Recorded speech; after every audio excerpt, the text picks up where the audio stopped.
So last night, after 15 years, the Colonel walks into my office. It made me take a good hard look at myself. Maybe I have hit bottom, and maybe I do look like hell. Lord knows the only exercise I've had lately is tipping the bottle and flipping cards into my hat. I gotta find some work. Contrary to what the Colonel might think, I'm as good a detective as he ever was. Now I just gotta prove it. I'm gonna scare up a job today, even if it means finding somebody's lost puppy.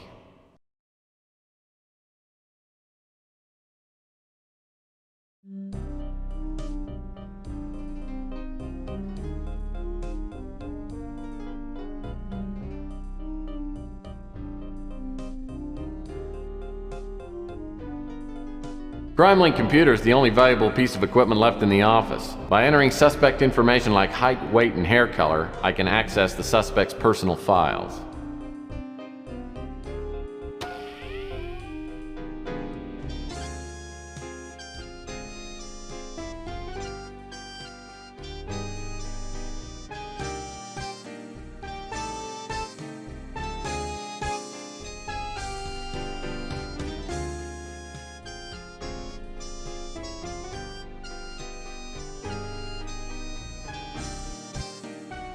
Oh, great. Another incoming message that won't print out. If I don't get a new fax machine, I'll be out of business. This one really isn't art, it's a placemat from Taco Bob's.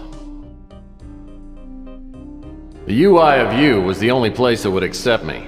Half the course credit was earned by locating the university. I spent weeks earning this baby. Best 20 bucks I ever spent. This piece of art is called Two Whales on a Bender. This cabinet is where my old successes go to die. Nothing here but nostalgia. That hutch holds a life's worth of knickknacks, paddywhacks, and the world's largest piece of elbow macaroni. That's a perfect bed for a destitute PI. Small, lightweight, no sheets required. I call this painting The Big Spill.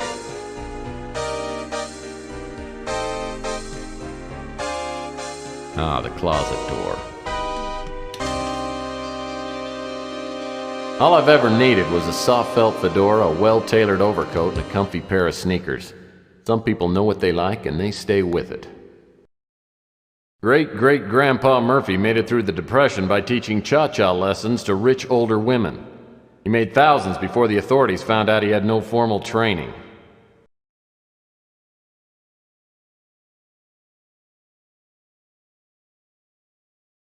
Sylvia, my ex-wife.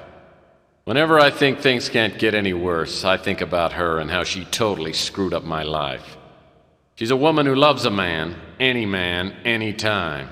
I'll never forget the day I came home early and caught her with the upholstery man. Oh, there you are. I just got done with the chair. I'll be sending the bill to your husband. Oh, Rudy. Let's not think about my husband right now. I was watching you upholster and you're so big and strong. Do you really think so? Well, yes. God, I've only known you for 10 minutes and I feel like I've known you forever. Oh, yes, look. And look at this muscle. Oh. The way you hold me, Tex never held me like this. Oh, kiss me, Rudy, and set my lips on fire. Okay.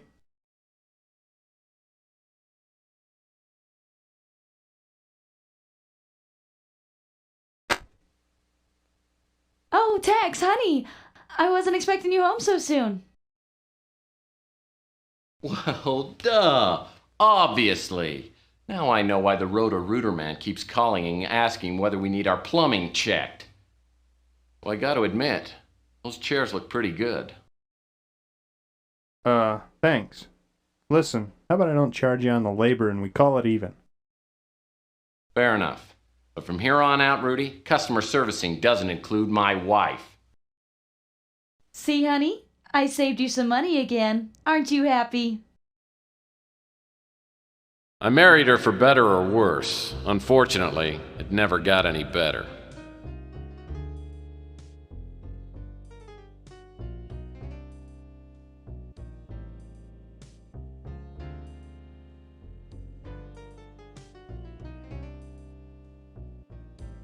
My phone had worked perfectly if it hadn't been disconnected. Toxic Taste is a novel by Lou G. Trundle, the only mutant popular enough to make the New York Times bestseller list. Hip-hop English keeps me up on all the slang kids are using today.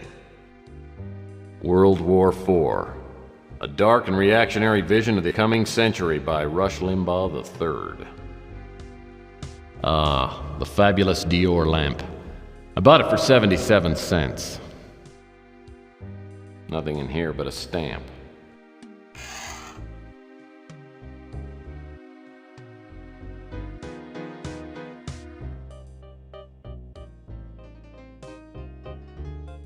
One last $10 stamp waits patiently to be licked and mailed.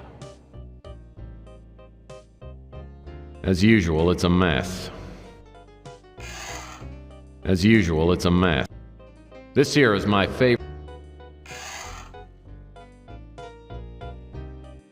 As usual, it's a mess.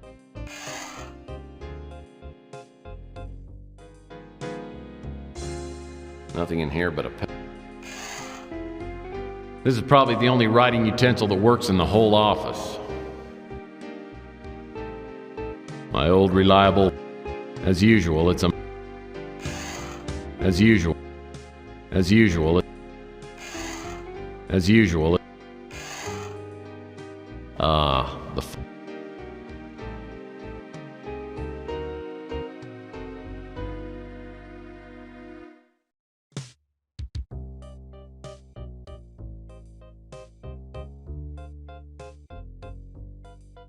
Oh boy, mail. Oh boy, mail.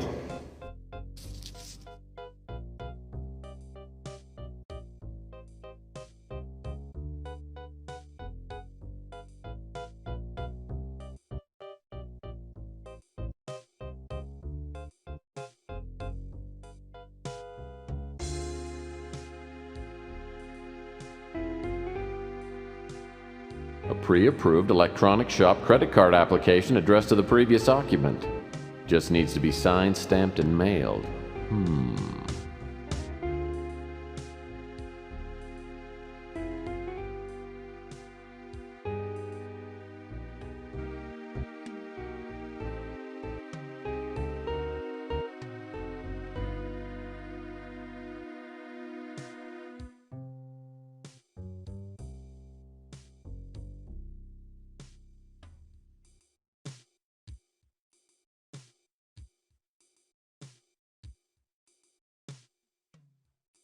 My gun. I love it so much! Old trusty sidearm. Been with me since the beginning. You want some of this, huh? Bam, bam! Hey, bam, bam, bam! Bam! Bam, bam! Bam! And you!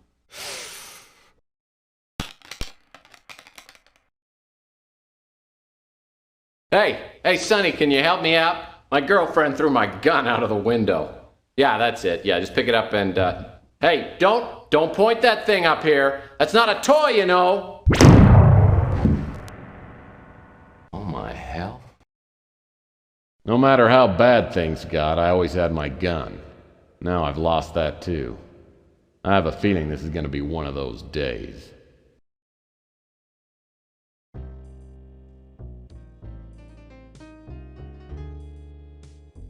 This pure mountain spring water is indispensable, literally.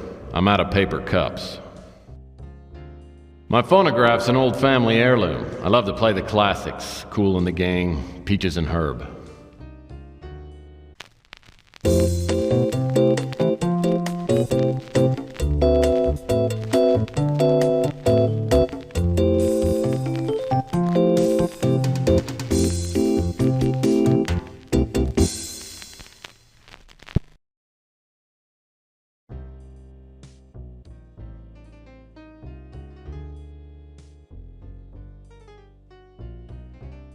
That's the door to the street.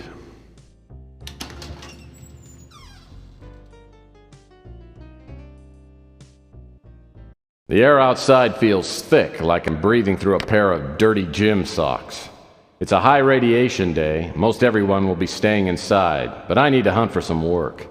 I always like to start the day with the traditional PI breakfast. That hits the spot.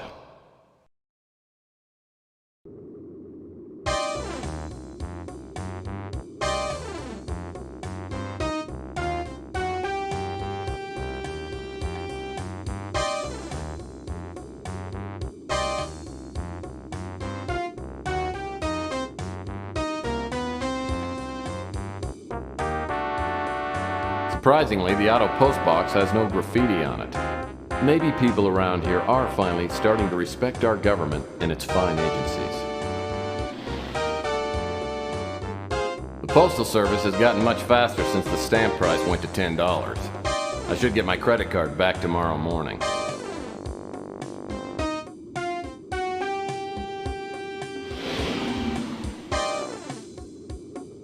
Rook Garner runs this pawn shop.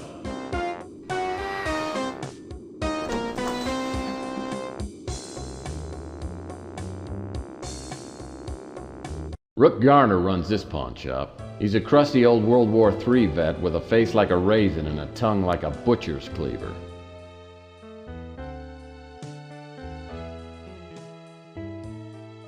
What do you want, Murphy?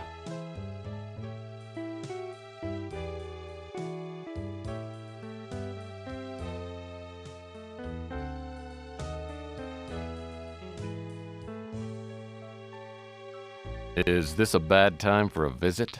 That depends on whether you're here to help me or to irritate me. Why don't you tell me what's got you upset? Last night someone broke into my pawn shop. I don't usually have anything of great value, but yesterday I gave out a fair amount of cash for an extremely valuable diamond bracelet. How much is a fair amount of cash? In this case, $8,000. I didn't know you kept that much cash. I don't usually, but I sold a few things earlier, so I had just over $8,000. The bracelet was pawned by a young girl named Emma Nimpton. She said she hated to hawk a family heirloom, but had no choice. She said she would reclaim the bracelet in a month. Well, since the bracelet was worth 10 times the $8,000 I loaned her, it was a good deal for me.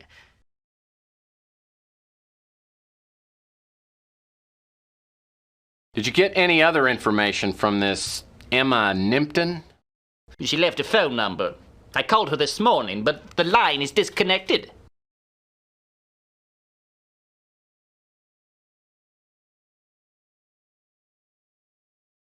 So do you have any leads on recovering the bracelet? No, the police are a waste of time, and I can't afford to hire a decent PI. I guess this means you don't consider me good enough to help track down the bracelet? I'd appreciate your help. I'm not a rich man, but if you find the bracelet, I'll owe you a few favors, which could come in handy. Come back here and I'll show you where they broke in. Rook takes me out back and shows me where the burglar broke in. The back window is busted out and the latch is ripped. It's a sloppy job. As I start my investigation, I'm looking for information to enter into my CrimeLink computer back at the office. One thing's for sure, Emma Nimpton won't be one of the suspects' names.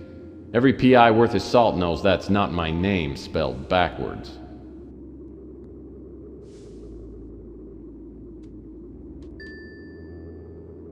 Looks like a shoe print is outlined in that sticky pool of something resembling chocolate. Footprints about a size 14. Like Rook always says, you can cut corners here and there, but there's nothing like a quality garbage can. Looks like a key of some kind.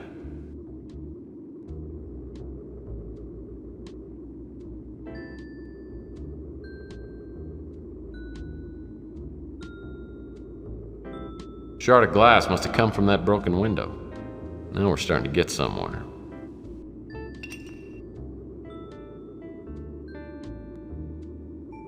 Looks like whoever broke into Rook's window left one of his hairs behind. Apparently our burglar is a carrot top.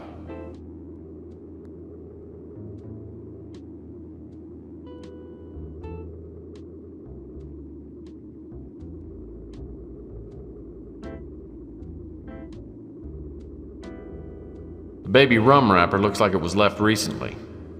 Yep, still warm.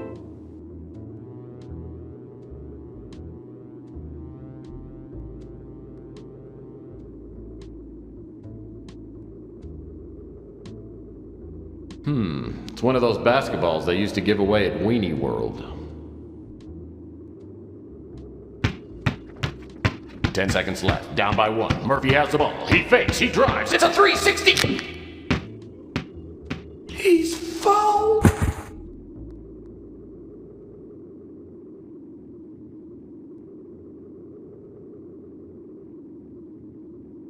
Another billboard advertising cosmetic surgery. It's big business these days. Mutants with money will pay anything to look like norms. Reminds me of playing hoops when I was younger, in the days before my lower vertebrae turned into petrified rock.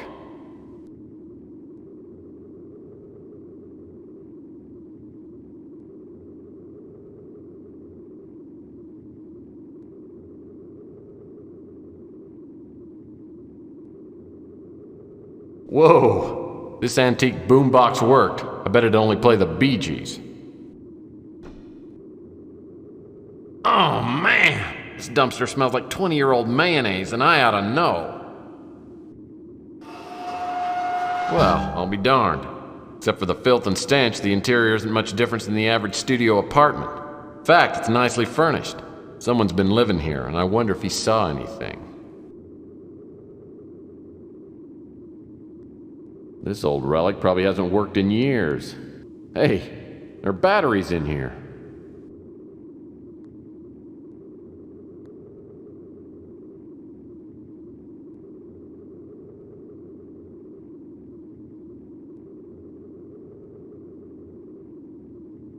Oh, I would love to see my ex-mother-in-law squeeze through there.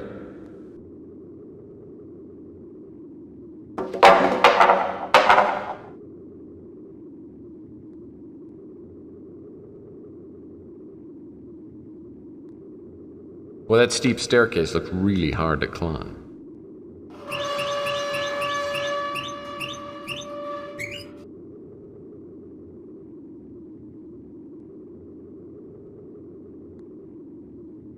Looks like someone's back door opens onto the fire escape. Hey, this door's just painted on.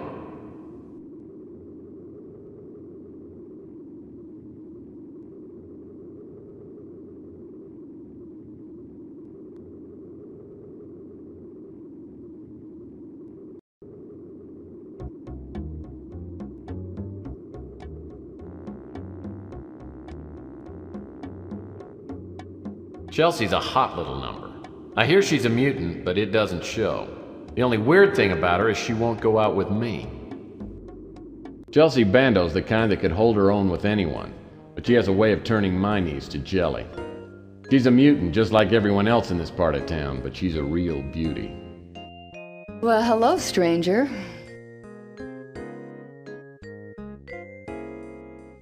Tell me, gorgeous, has the new True Detective come in yet?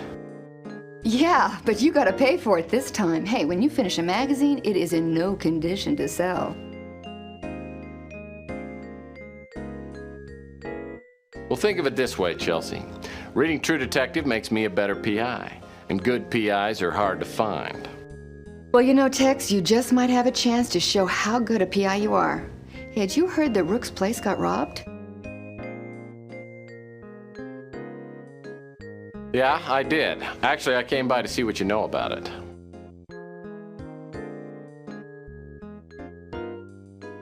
Rook acts like a tough guy, but he's a softie. Just don't tell him that to his face.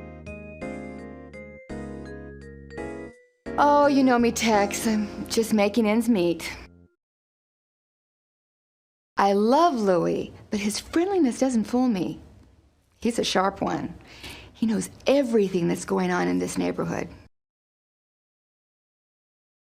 Franny's a live wire. Either she or Sal is going to do time for killing the other one. I have never seen a couple fight like they do. Sal's a handful. He's a nice guy, but I don't know, I feel kind of naked when he gives me the eye. Luckily, Ardo seems to like me. I mean, if I were on his bad side, I'd be tempted to relocate. He could crush a Subaru with one hand. Wish I could help you there, Tex.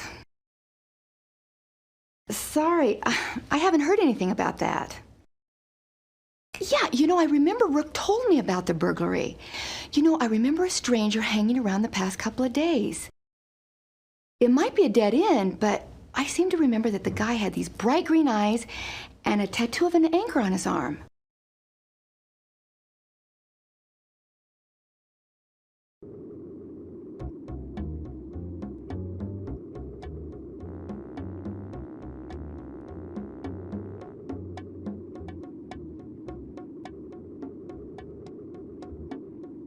On the top floor of this place is where I hang.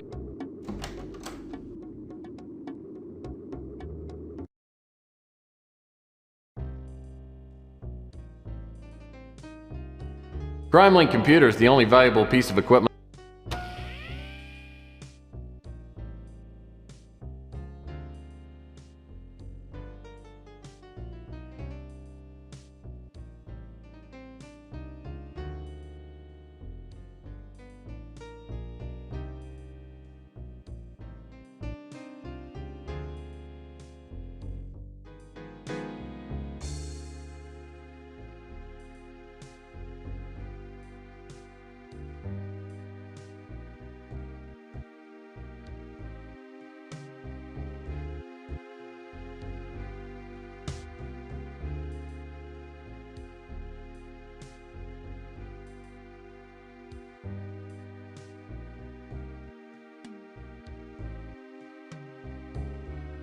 That's the door.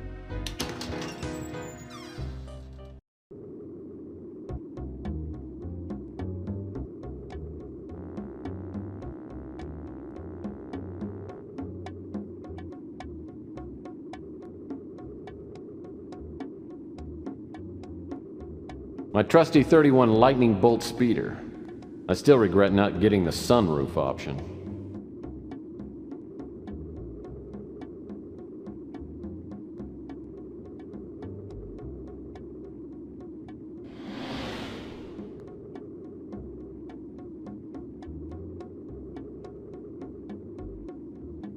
Well, this is a section of the Bay City Mirror. It's a weekly newsletter that covers local goings-on written by mutants for mutants. I'd subscribe if they had a comics page.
Louis Laments runs the Brew and Stew, which is a local hangout. The Brew and Stew is run by Louis Laments, a bloated mutant with a heart bigger than his waistline. Everyone comes to Louis' cafe, so does all the street talk. If something's going on, Louis knows about it. What can I do for you, Mike?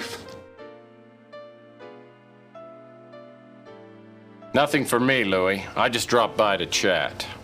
Okay. What's on your mind?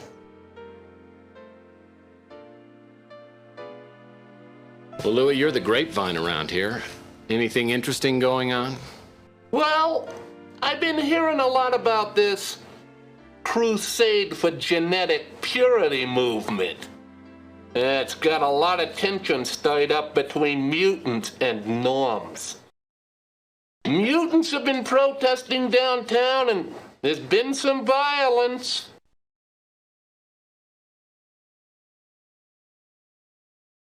Rook's an ornery old cuss, but me and him are old buddies.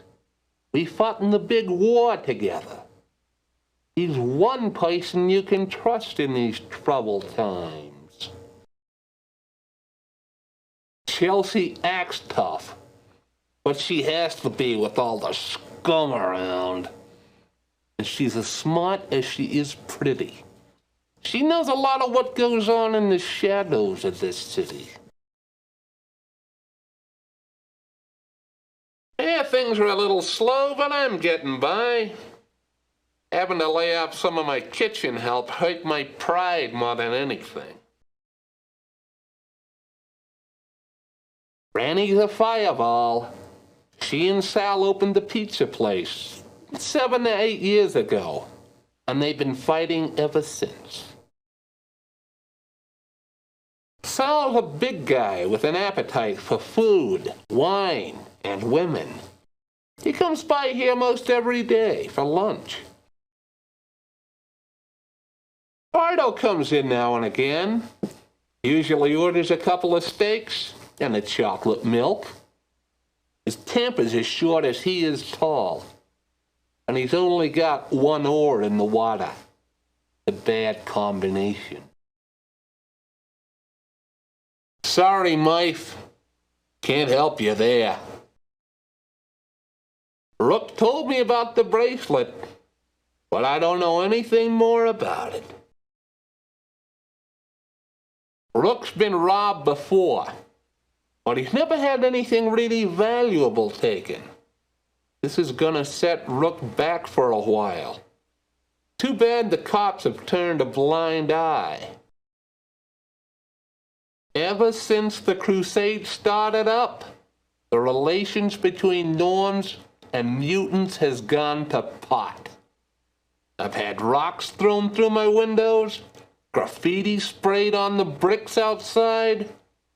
There's not much I can do, though. He's one of the few norms besides you who's eaten here. Seems like a typical cop. A little dim, and not too concerned about what happens in the mutant sections of town.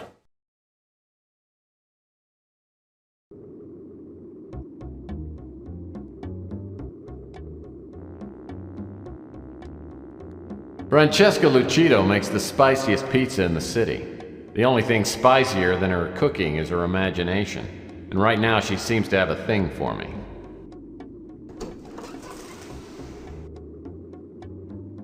Well, it's that handsome P.I. Tex Murphy. Have you come to take me away? How'd you guess? You must have seen my white horse hitched to the railing out front. Oh my, Mr. Murphy, you certainly know how to excite a girl.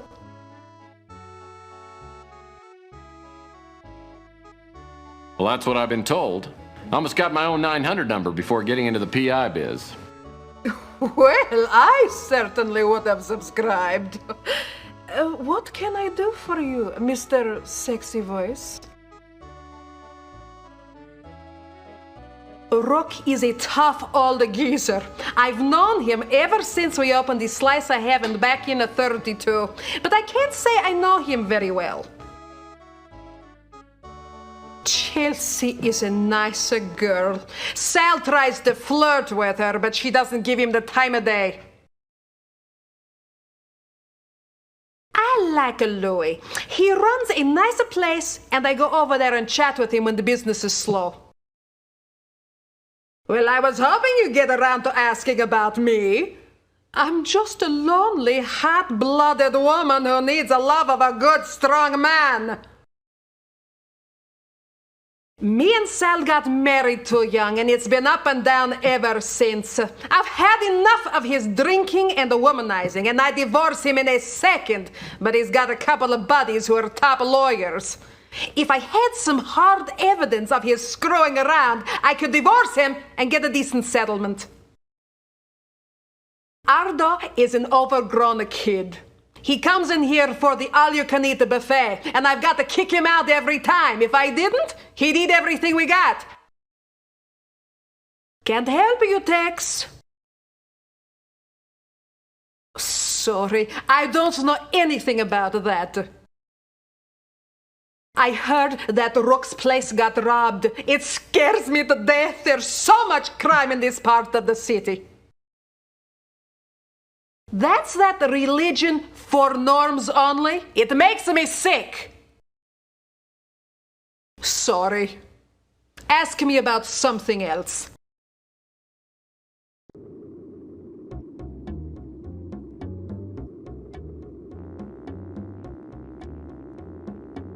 My trusty 31 light.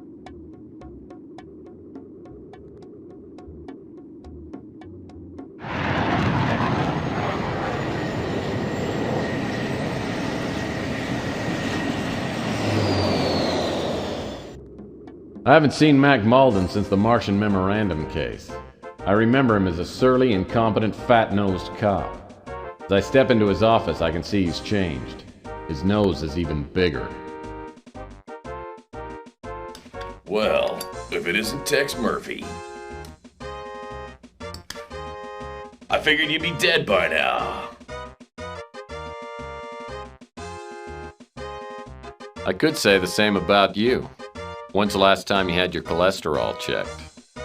Still the wise guy, eh, Murphy? It was great to see you. Now get lost!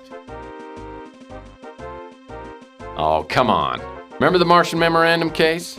Hey, we made a swell team. Yeah, those were the days. I don't get cases like that anymore. Things are harder now.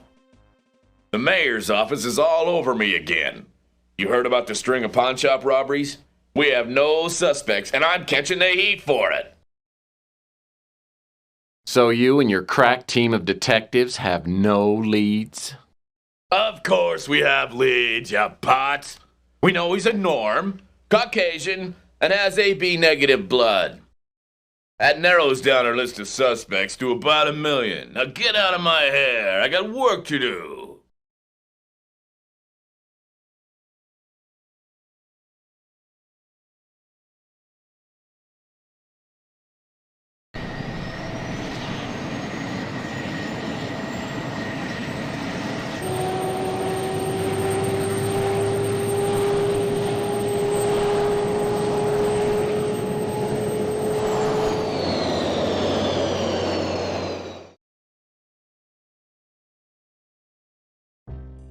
CrimeLink Computer is the only...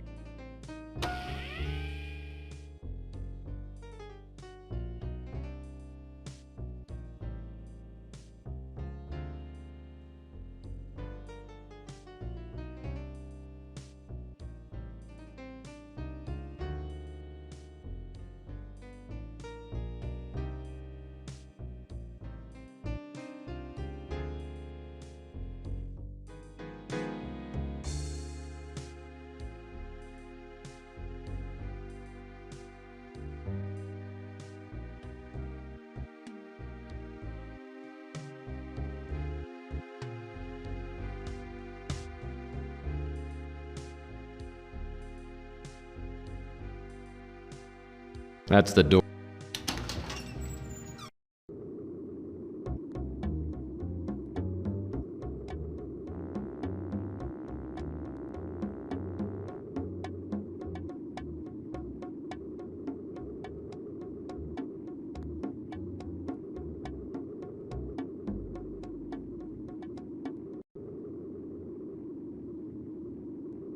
Oh, looks like Mr. Bum is home for the evening.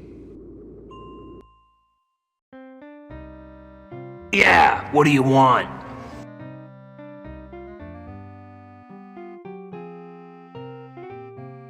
I'm looking for some information regarding the robbery at Rook's last night. Well, there are thieves everywhere. Someone just stole my radio. Sure, it was busted, but it was all I had. Man, who would stoop to robbing the homeless?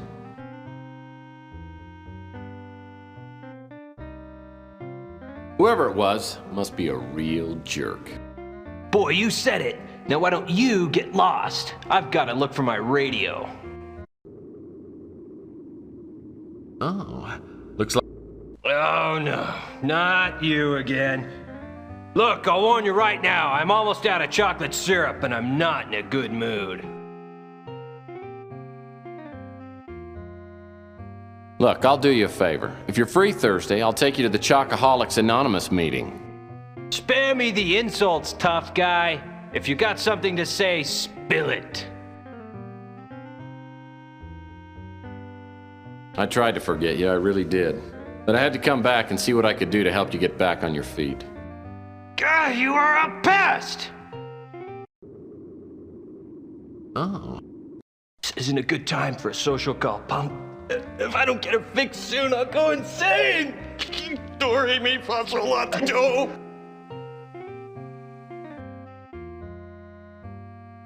I don't make a practice of helping out addicts, but I think I've got something that will ease the pain.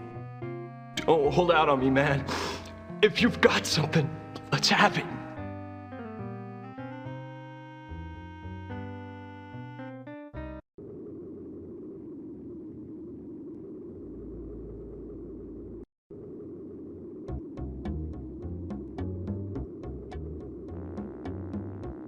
Louis. What can I get you? You want to try a slice of my chocolate pie? I can get you a piece to go if you like.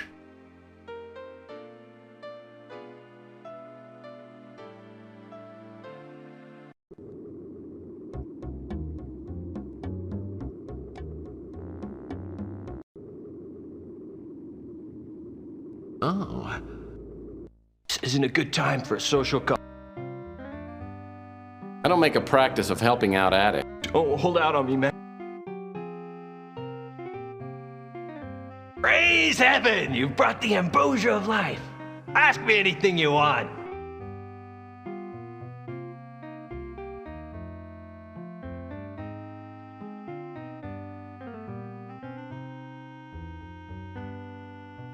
I saw someone prowling around the back of the pawn shop last night. It was so dark, I didn't get a good look at him, but I could tell he was huge. Probably 6'3" or 6'4", about 300 pounds. Brooke, he leaves me alone. Can't ask for more than that.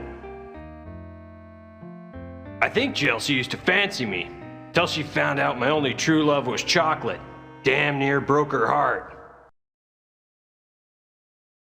Nice guy, good cook. Every National Feed a Bum Day, he brings me one of his award-winning chocolate pies. Ugh. I don't have much to do with her. They don't serve anything with chocolate in it at the pizza joint. The only time I ever see Sal is when he gets drunk and comes by to pick a fight. Then I kick his butt and send him on his way. That big goon, he used to hassle me until I shared a quart of chocolate syrup with him. Now he lets me alone. Wish I could help. Oh, don't know a thing about it. I stay out of politics, especially bad politics. Sorry, can't help you with that.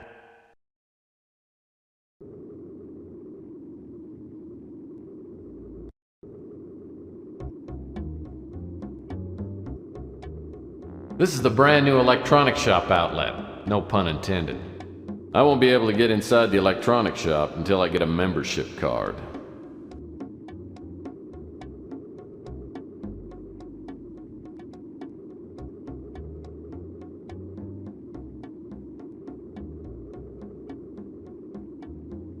On the top...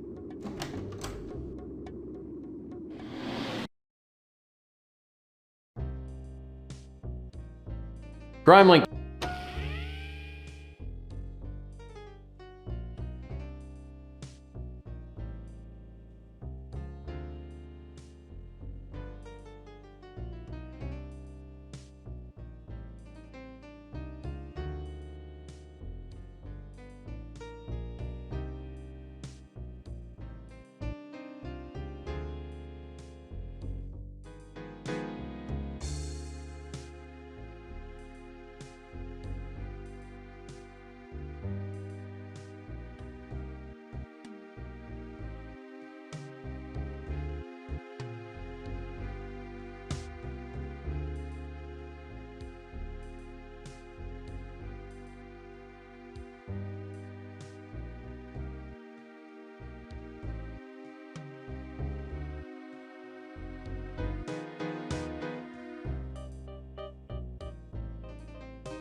That's the door.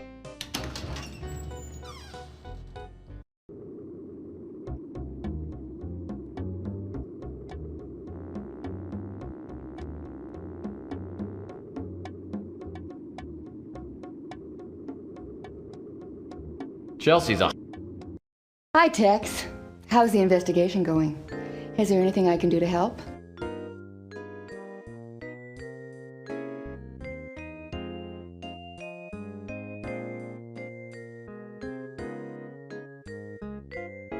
Oh, yeah, I know Beak. If you want to talk to him, you might try hanging out around Coit Tower. I remember Rusty. He had a kids show on TV when I was young. I hated the show. That clown makeup always scared me. Wish I could help you there, Tex.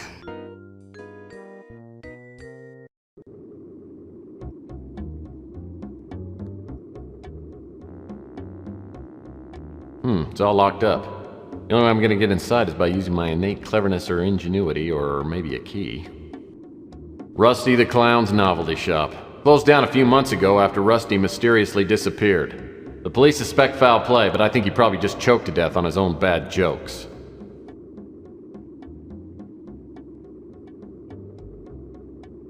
The Bijou Theater used to be quite a night spot. It was condemned years ago and could collapse any day. There's no way I'm going in there.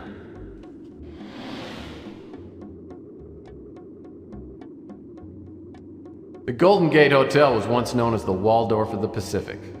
Its halls are still sturdy, and the walls have worn well. But there's nobody living inside. Ardo Newpop is a gigantic goon who works at the front desk at the Golden Gate Motel. Ardo's no rocket scientist. In fact, he probably doesn't even know what a rocket scientist is.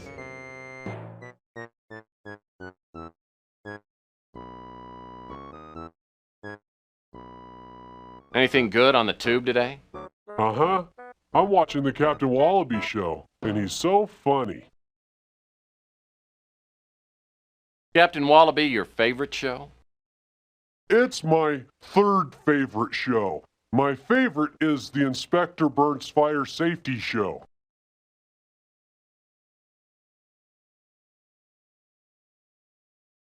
Why is that your favorite show? 'Cause fire safety is very important, and I want to grow up to be just like Inspector Burns.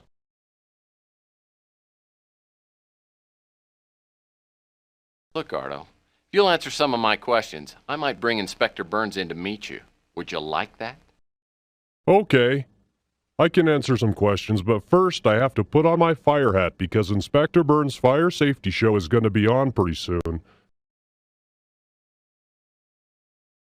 I went to his pawn shop because I thought he would have Inspector Burns action figures, but he didn't, and I got mad at him, so he probably don't like me. Ooh, Chelsea is pretty cool, because she's got good magazines and stuff. That's where I bought my Inspector Burns Fire Safety Manual. He's a nice guy, and I like to eat there because there's a TV.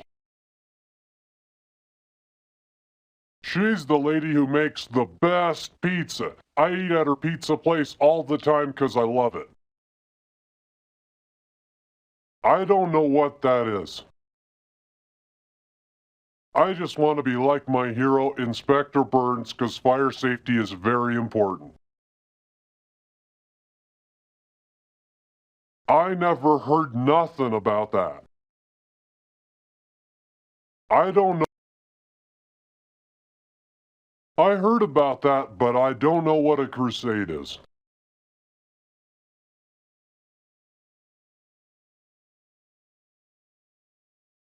I used to watch his TV show, and it was pretty good, but then it stopped.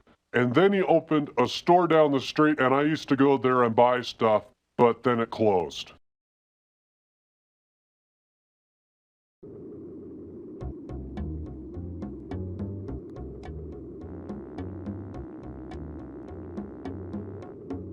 I walk up the steps to Coit Tower and spot a small figure lurking in the shadows. In the half light, I can see only the person's profile. but it's definitely beak. As I walk towards him, he glances around, then approaches me warily, like a vegetarian sizing up a pot pie. What are you staring at?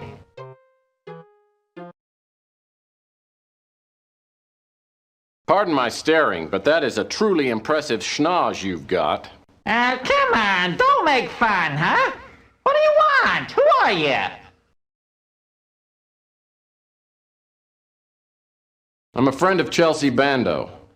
She told me I could probably find you nosing around up here. Yeah, Chelsea. Good egg. Nice looker. So, what do you want? I need information, and I'm willing to deal for it. What's that? Deal? Well, I'm listening. What you got?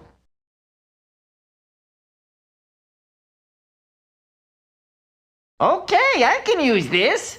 My nose has started sagging lately. Makes it hard to breathe. Now, what kind of info you looking for, huh?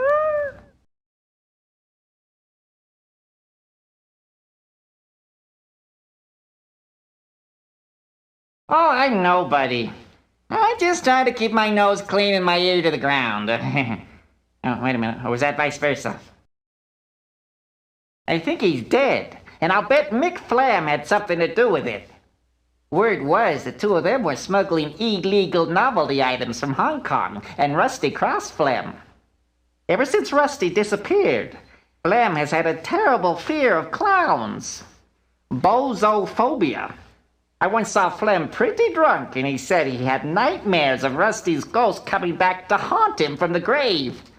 He was completely terrified.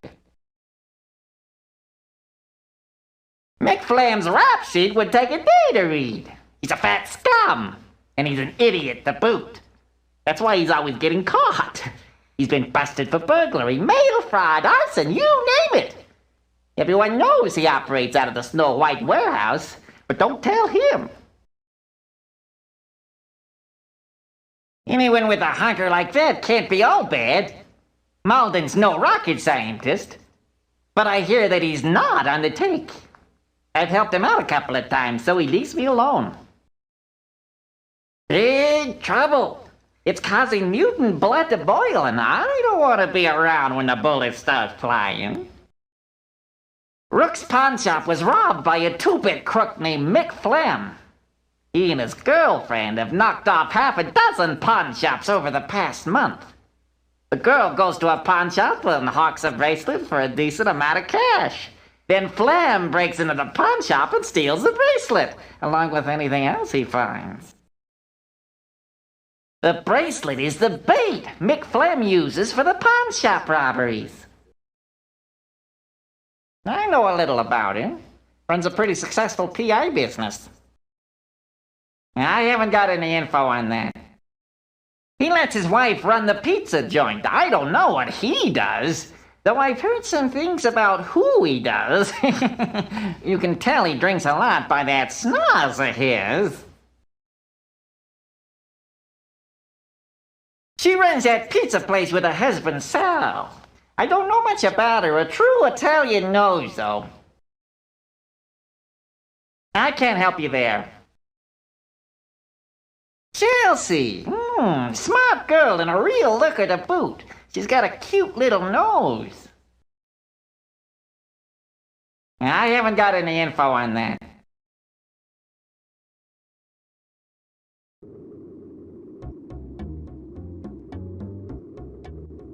If Flem is working out of this warehouse, it looks like he got careless. The door's unlocked.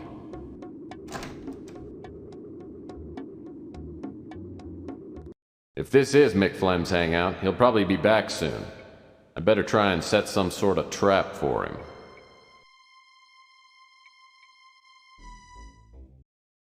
Yummy! A bottle of turnip schnapps. I'll bet it's got a real kick. Well, this is actually a storage compartment. Looks like it requires a special combination key.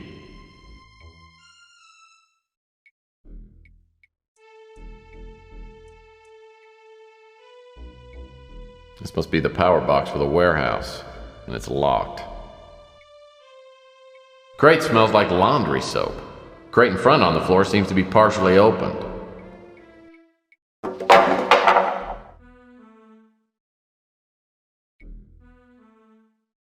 Apparently some fireman dropped off his uniform to be cleaned and forgot to pick it up.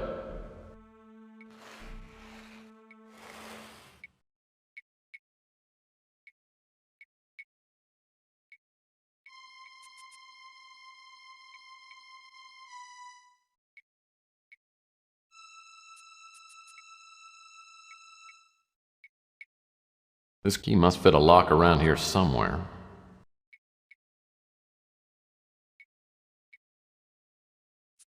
That hook looks pretty heavy duty.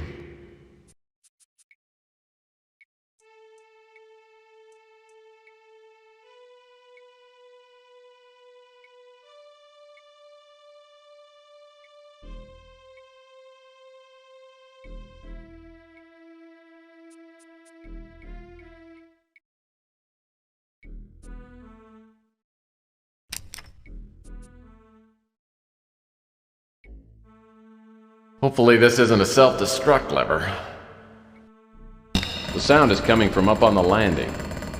Looks like the on-off switch controls a pulley hook. It's running back and forth along a track.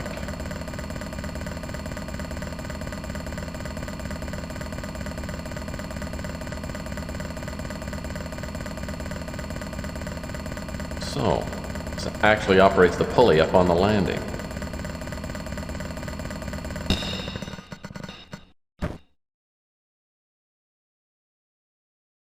That hook looks pretty heavy duty.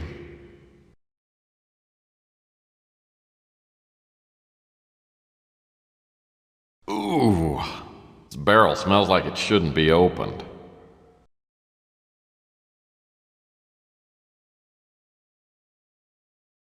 That door leads to the street.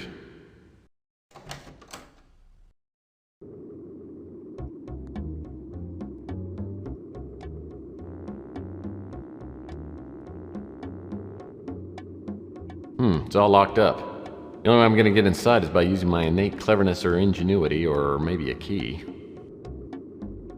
Looks like a welcome mat, but when it's on the doorstep of a novelty shop, you can never be too careful. Looks like a welcome mat.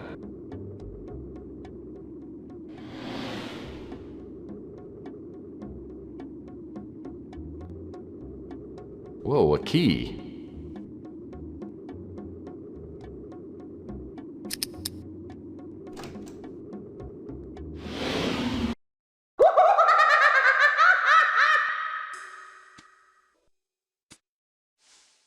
Ooh, a small nozzle. Probably a helium dispenser used for filling balloons.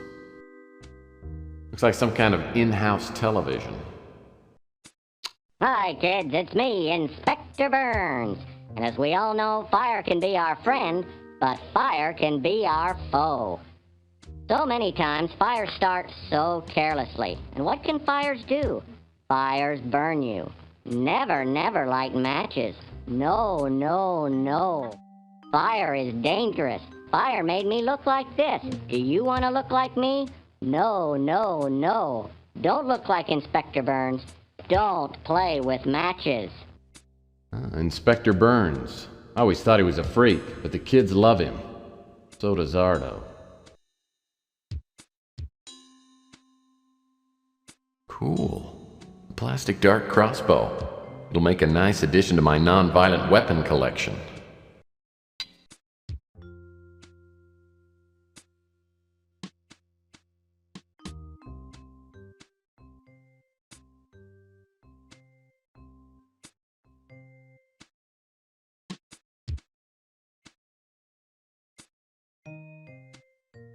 Looks like my 4th grade teacher.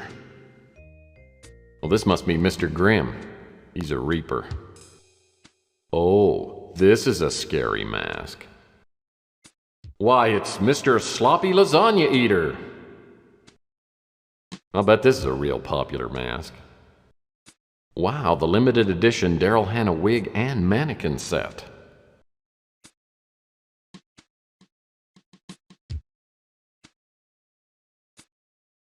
Apparently, Rusty was very fond of empty cardboard boxes. It's a rusty clown life-size doll. Wow. It's a dead ringer for... Oh, no pun intended.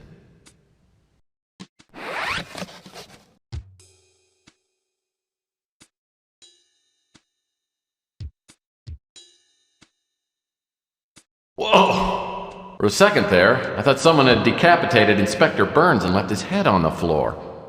What a great mask. These weapons are all made of plastic. All bark and no bite. They're completely useless. Well, I have no idea what I'd ever do with a stacking ring, but what the heck.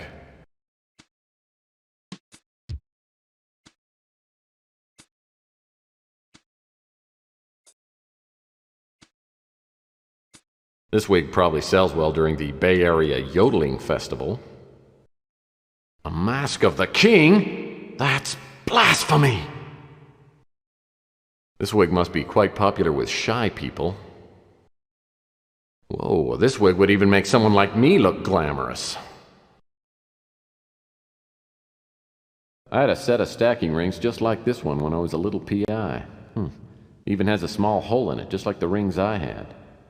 Man, fill one of these with water and you can chuck it a mile.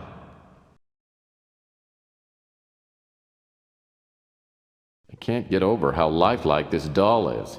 If it didn't have a hook on the back and a battery compartment, I'd swear it was Rusty himself.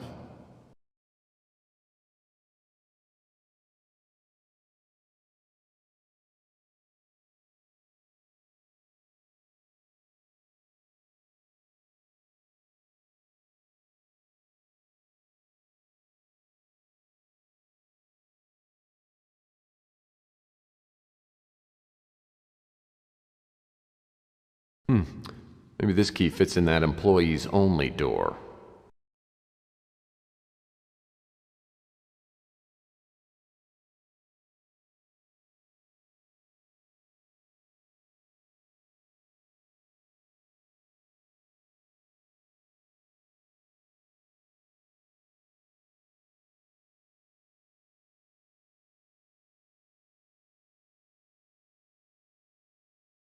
Just a couple of empty old packing boxes.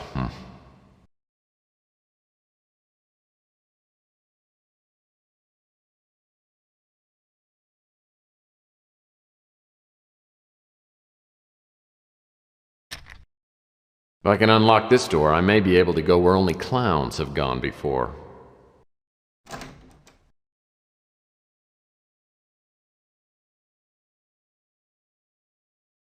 A plastic suction dart can be formidable ammo in the hands of an expert like myself.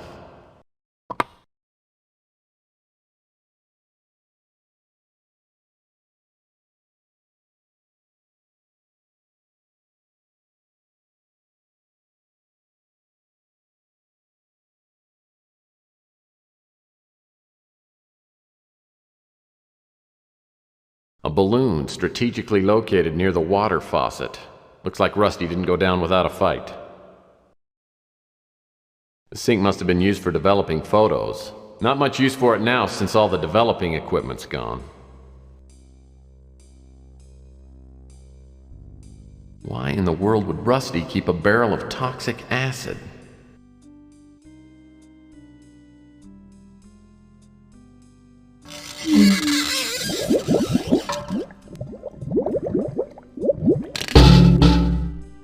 Oh, lordy.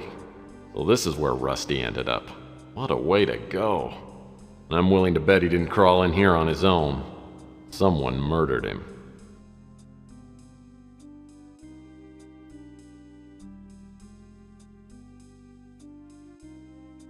That door leads out to the street.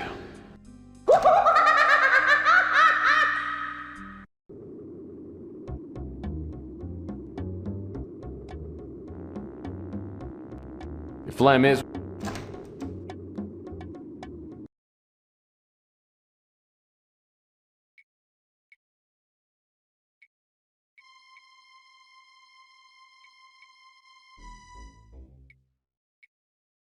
The heavy footsteps I hear must be phlegm. Luckily, my rusty trap's all set. I'll need to find a hiding place as close as possible to the pulley control box. When Flem least expects it, I'll throw the pulley lever and bring Rusty back from the dead.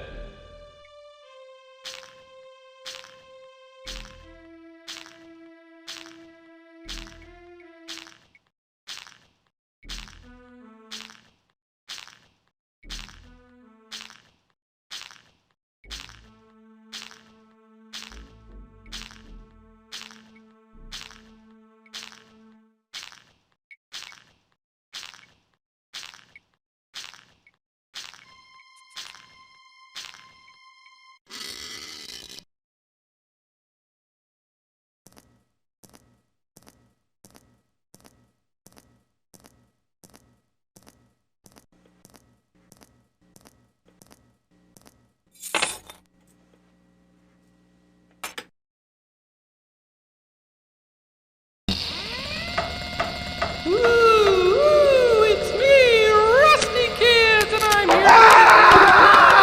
Mommy's come back.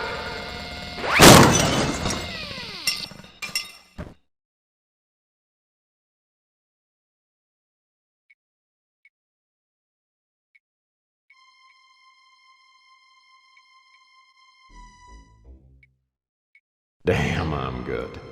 This has to be Rook's bracelet. Mick ran off without his keys. I'll bet at least one of these will come in handy.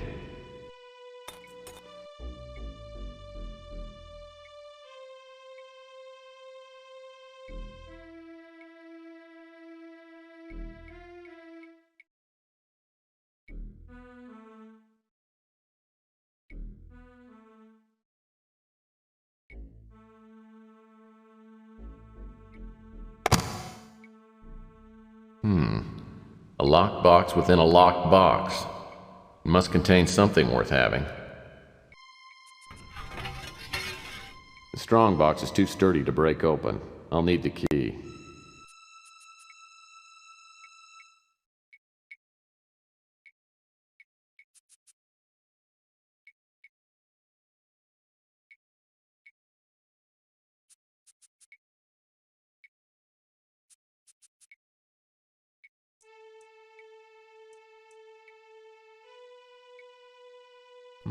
What do we have here?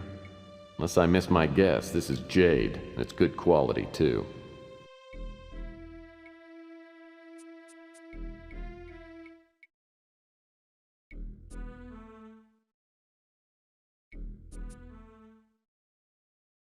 That door leads to the street.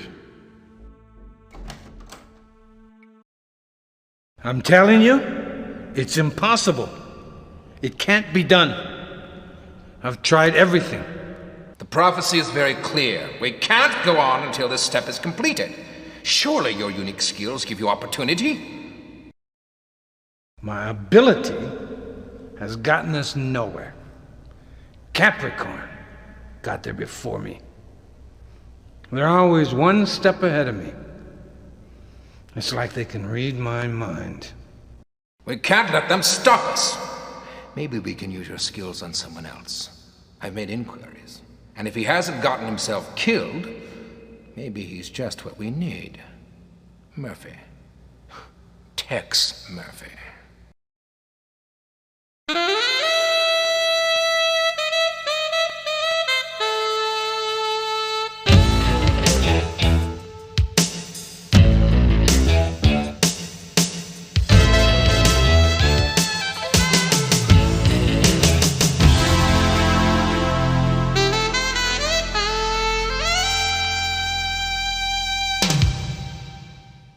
I feel better today than I've felt in a long time.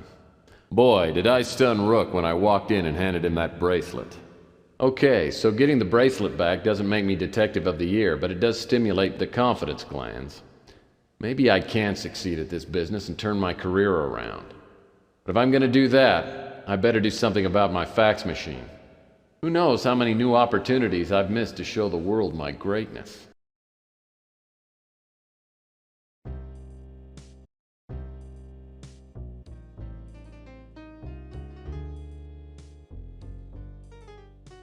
Oh boy, mail. Ah, my own personal credit card. I'll need this to get into the electronics shop next door. That's the door to the...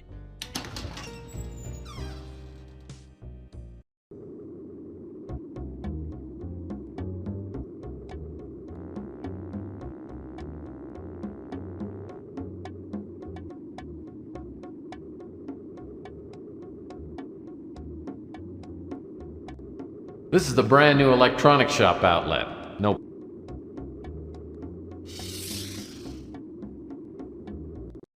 This electronics shop outlet has just moved into the neighborhood. I've heard that the manager's name is Ham Underwood. Everyone knows they sell overpriced junk, but it is conveniently located.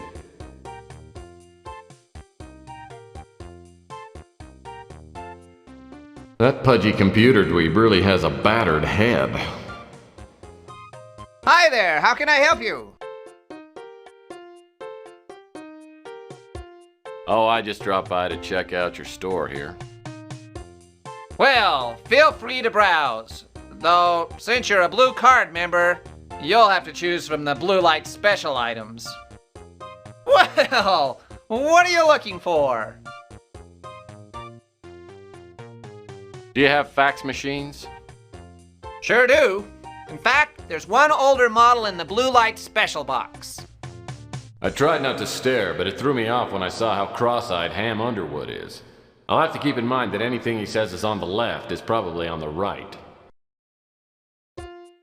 The fax machine's so outdated it doesn't even have a brand name. And it's better than nothing.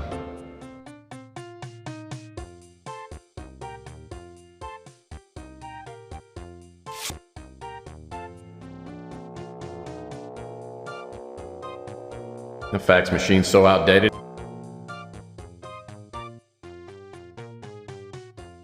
Now that's a solid...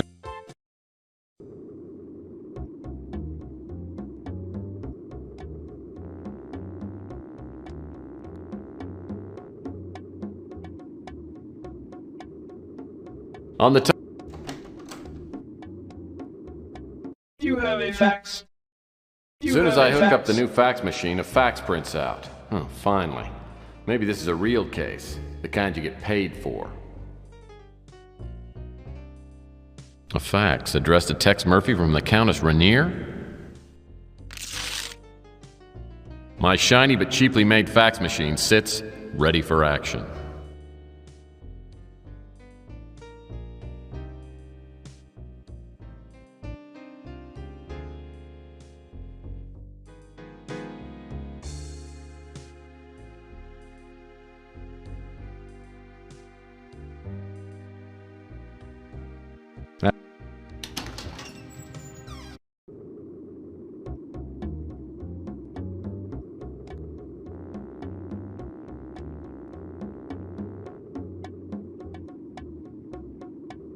My trusty...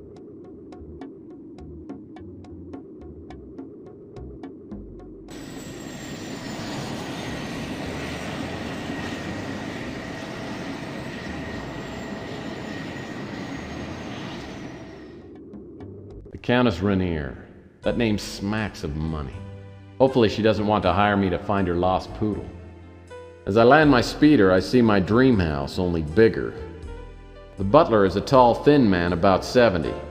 He tells me the Countess is expecting me and shows me into a large, lavishly furnished drawing room. I'm the Countess Rainier. Please, have a seat. Thank you. You know, I pictured you being, well, older and heavier. No one is born old, Mr. Murphy. Now, shall we discuss our business while we're still young? Oh, by all means. Pardon my interruption. Your services have been recommended to me by a trusted friend who prefers to remain anonymous. Suffice it to say that your unique abilities are what I need right now. Which of my unique abilities are you referring to? I'm sure you have many unique abilities. The one I would hire you for is your talent of locating people and things. I've been told this talent has made you some friends and many enemies. Well, correct me if I'm wrong, Countess, but wasn't it Roy Rogers who once said, "You can't please all the people all the time"? Save your homespun humor for a more gullible woman. What I'm asking you to do may make you very unpopular with some people. Exactly how unpopular are we talking here? Let me give you some background information, then you can decide for yourself. Some time ago, a family heirloom was stolen from this bungalow. I do keep most of my valuables on my estate in Europe, but on this visit, I brought the piece to show a friend. Within hours of my arrival, I found it stolen, and I have made extensive inquiries trying to retrieve it, but I found out nothing. Well, I'm sure you have more resources, talking about cash, than I do. You should be able to buy all the information you need. What makes you think that I can help you? Oh, I don't. I remembered what my friend had told me about you after I had exhausted every other option.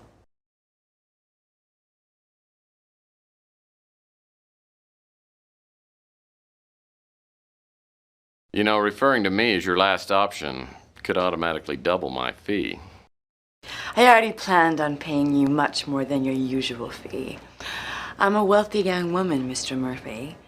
To give you an idea, the stolen artifact alone is worth more money than you could earn in 10 lifetimes.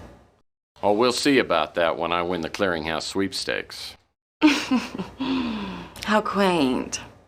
Let's not waste any more time. I need some work done, and I'll pay you well for it. Well, in my experience, getting paid well is a relative term.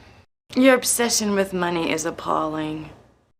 Oh, I have any number of appalling traits, but I am a good PI. Well, if you prove to be as good as you think you are, I'll pay your $30,000 finder's fee. Well, let me think about it. Okay, I'll do it. In fact, I'll even mow your lawn at no charge. Try to control yourself, Mr. Murphy.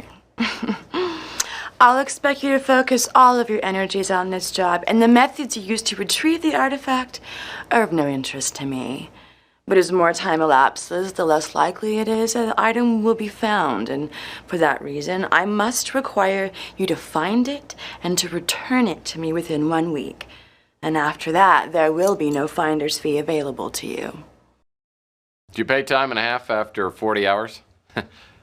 That's a joke. I have stated my conditions. As to the artifact itself, it is a beautiful statuette made of crystal and shaped in the form of a bird. It has been in my family for countless generations, and as I said, it is extremely valuable. There are many collectors who would stop at nothing to own it. Whoever stole the statuette would undoubtedly have gone to the black market and offered it to the highest bidder. I think I saw that statuette you're talking about. Someone was selling it on the Home Shopping Network. Boy, I had no idea it was so expensive.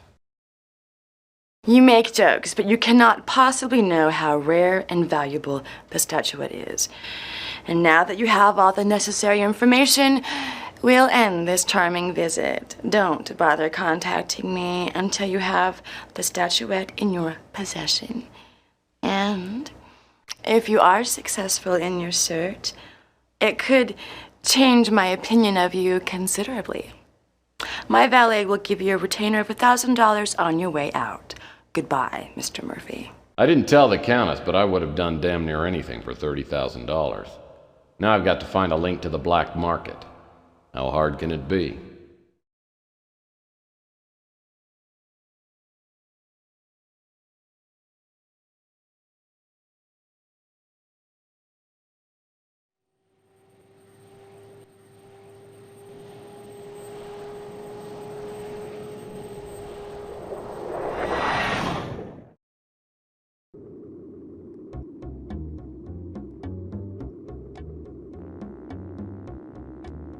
Chelsea's a hot...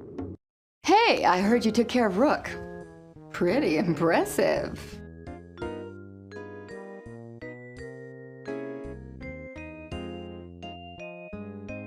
Well, thanks. Maybe word will get around and scare up some more work for me. Oh, I'm sure it will. Maybe then you'll have some money and quit mooching off me. Come on, Chelsea, let me savor my success for a while. Okay, but not for too long. I like to keep you humble. Gee, thanks. So, is there something you came to ask me about?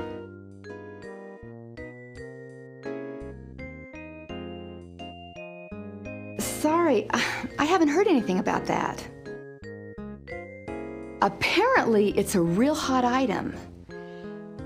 The top commodities dealer in the city is named Franco Franco. He probably either has the statuette or knows who has it. I don't know how you're going to find him, but if you do, be careful.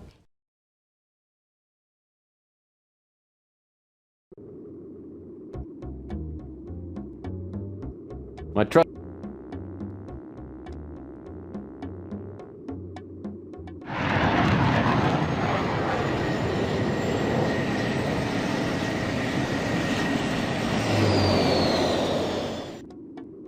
Hey, Murphy, guess what? We got the guy who robbed those pawn shops. Turned himself in. Can you believe it? Kept babbling something about a clown coming back from the dead to haunt him.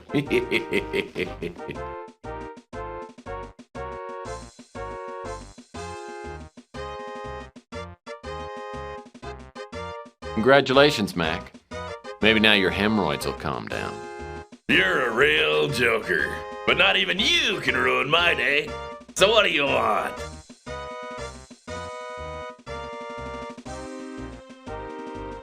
He's a big-time crook. Deals with stolen and illegally imported merchandise, especially jade. Sorry, Murphy. Can't help you with that. Geez, Tex, you think I know about everything?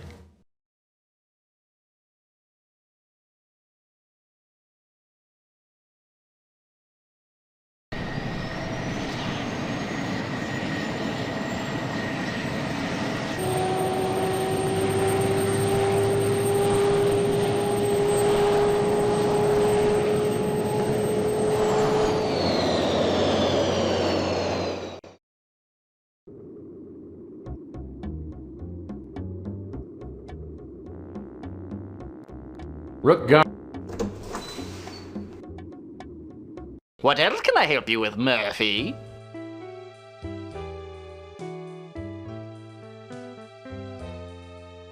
I don't know anything about that. Big-time crook. Deals with a lot of smuggled artifacts and the like. He's pretty well connected with the mob and black market here in San Francisco. You know, I subscribe to a trade paper called Jewelry Weekly. In the last issue, it seems to me I saw an advertisement by someone named Franco, who was looking to buy jade. There wasn't anything of interest in the trade paper, so I threw it out.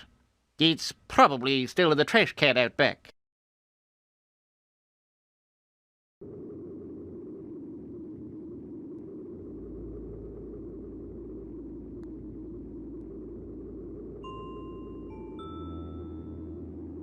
Wow, a recyclable paper can. Finally, a glimmer of ecological responsibility. I didn't know Rook cared. This must be the trade paper Rook mentioned.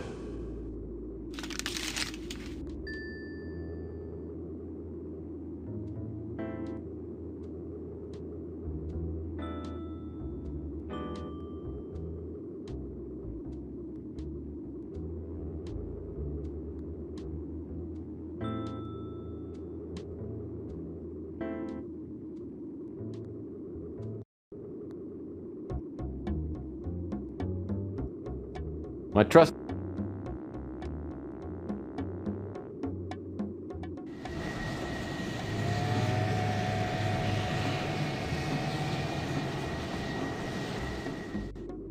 Being a movie buff, I've heard of the Alhambra Theater, though I heard it was closed down years ago. Sure enough, it's boarded up, but one of the back doors is unlocked. As soon as I step inside, two lugs the size of refrigerators grab me. I tell them that I have something for Mr. Franco, and one of them walks off. He comes back a minute later and escorts me into the main theater. A Buster Keaton flick is playing. The place is empty except for a man sitting by himself near the front of the theater. Welcome, Mr. Murphy.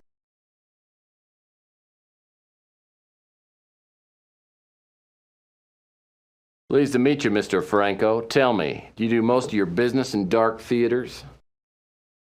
How and where I do my business is not your concern, Mr. Private Eye. As I'm sure you know, I'm strictly a legitimate businessman.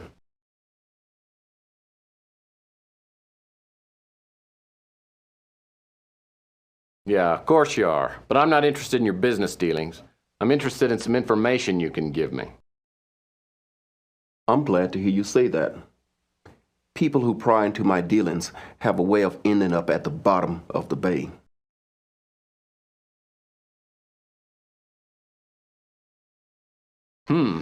That sounds so odd. I wonder how they got there. Use your imagination, if you have one. Now for our transaction. You have the item? Ah, a lovely specimen. It will make a fine addition to my collection. Now, I will answer one question to the best of my knowledge.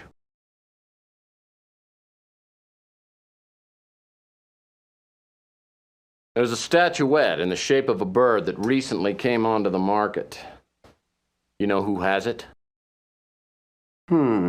I know the statuette you're referring to.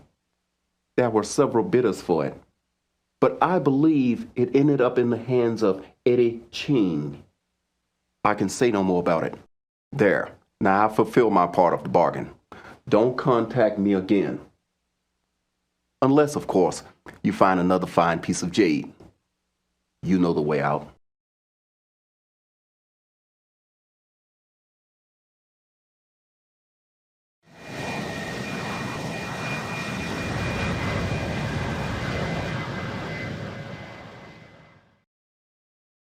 You have a fax. You have a fax. A fax addressed to Tex Murphy from Franco.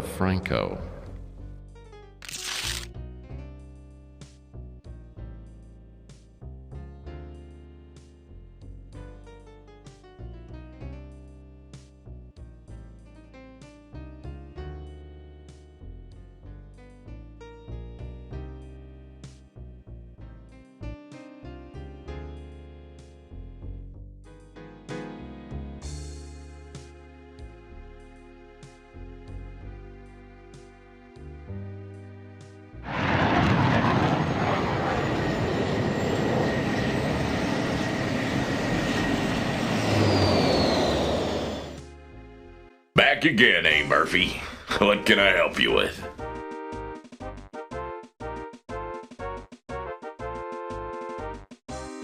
That place is home to more major crime figures than any other place on the planet. Eddie Ching lives there on the entire top floor. Ching's a dangerous customer. He's responsible for half the crime in the city. Pretty sure he owns the police commissioner. We've been told to lay off him.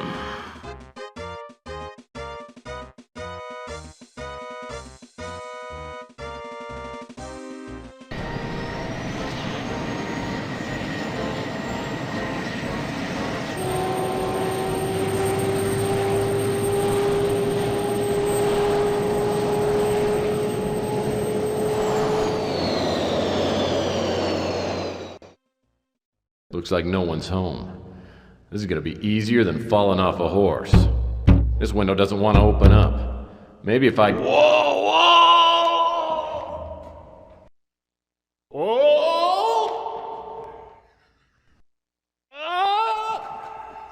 When I stop bouncing off the awning 2 floors below Ching's place, I realize it'll take more than sheer strength to get into the apartment. Luckily, I noticed something that might help as I bounced by. A sticker on Ching's window said, "Security system installed by Underwood Incorporated."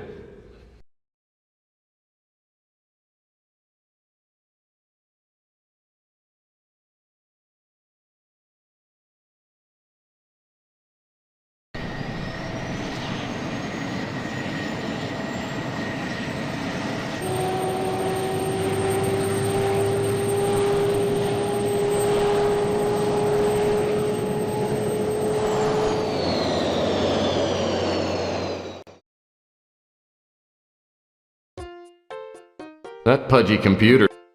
Back again, huh? What can I do for you? I understand that you and I are in the same line of moonlighting work. Really? You do security systems too? Well, sometimes. Here, let me see if I can find one of my business cards. Don't worry about it. I always misplace my business cards too. What types of security systems have you worked with? Let's see. The last job I had was the laser security system at Big Dick's Casino on Mars. I've heard that's a neat system. But it's nothing compared to the one I just put in. I'll have you know that I've beaten every security system ever made. Well, after I installed this system, I tried to beat it, but I couldn't. First, the only possible way to enter the building would be to land on the roof and rappel down. Then, you'd have to cut through the LCD alarm glass. Well, that's not too hard. In fact, I sell a laser blade here that would do it. But once you're inside, every room is flooded with a net of heat and motion sensing beams that could turn an elephant into a brick of carbon. Believe me, it's burglar proof. Listen, this system is top secret, so let's just keep this between us.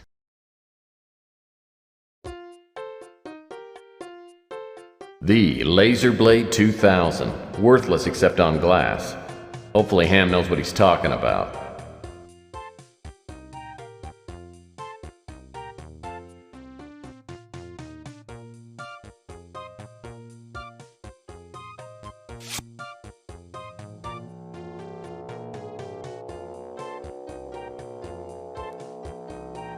The Laser Blade.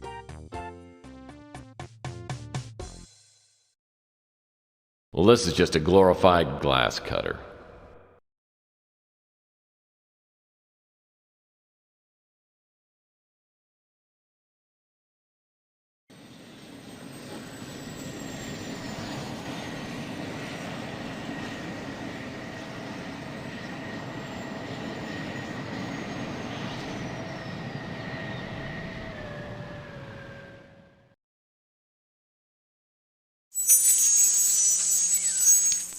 Armed with a chintzy electronic shop laser blade, I land my speeder on the roof of the Knickerbocker.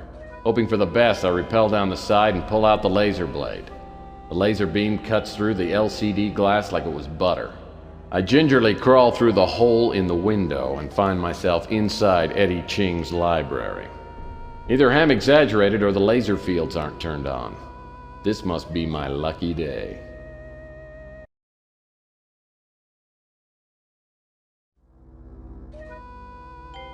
Impressive closet door.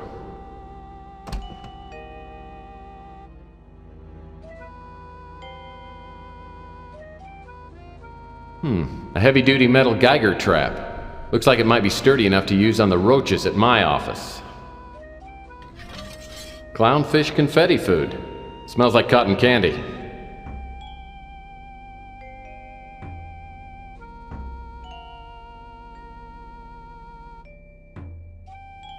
This book seems out of place somehow. Unless I miss my guess, these are Ching vases. A stone bust. Whoever posed for it didn't win any beauty contests, I'll wager. Wow, these plants aren't plastic, they're real. Ching must have paid a fortune for these. There's something different about this book. Just call it P.I.'s instinct. Aha, I knew it. A key.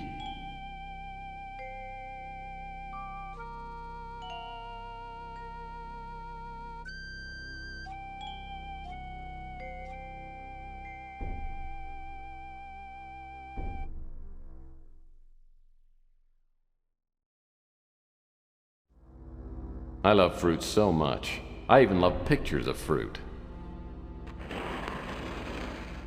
Oh, this painting's one of my favorite subjects. Languid women.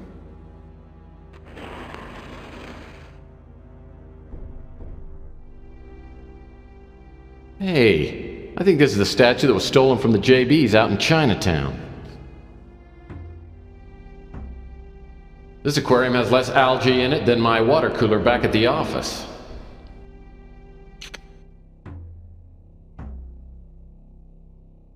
Well, that's not gonna work.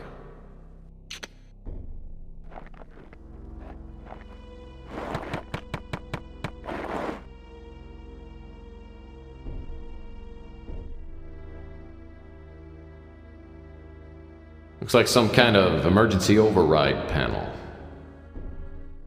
Hey there, little Buddha.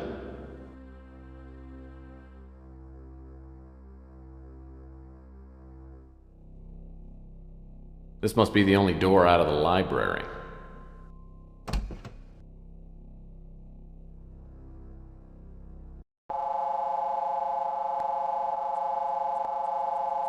So these are the laser nets Ham was talking about. There's a power box at the far end of the hallway with a button flashing. Maybe if I can hit that button, it'll turn off the laser nets.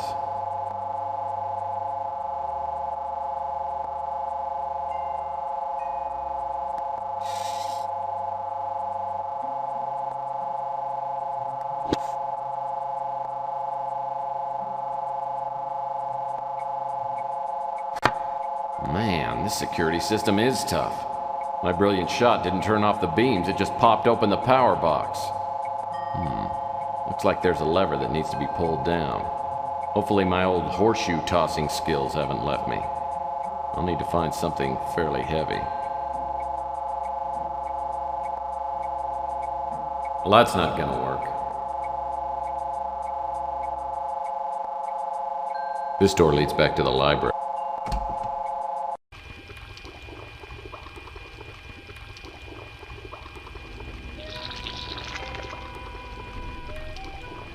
This must be the only...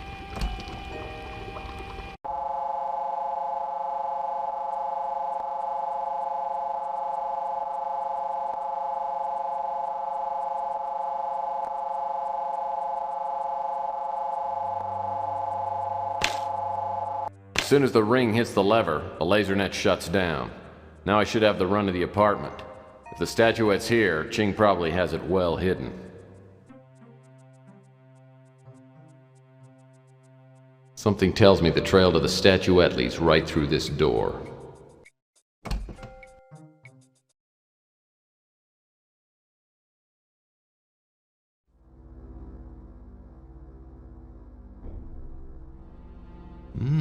Geiger chow. It's got real roast beef flavor and makes its own rich gravy.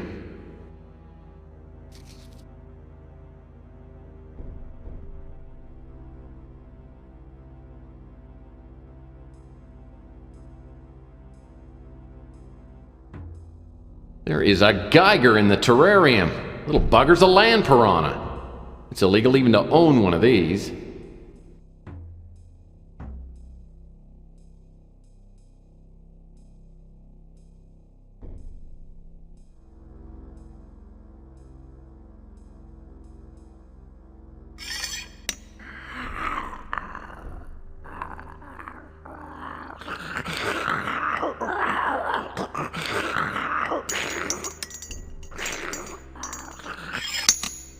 I don't know what I'll do with a small, ravenous Geiger.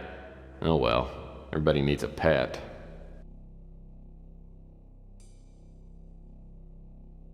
Sort of cute in a slash your throat, tear the meat off your bones kind of way.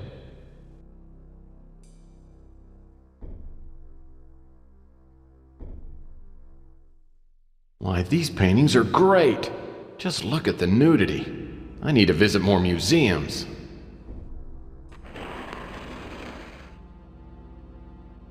An Ultra Safe 8000, huh? Top of the line.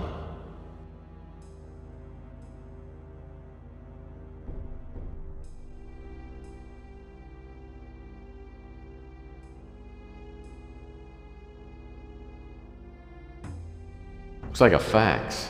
I don't want to be nosy, but maybe I should take a look.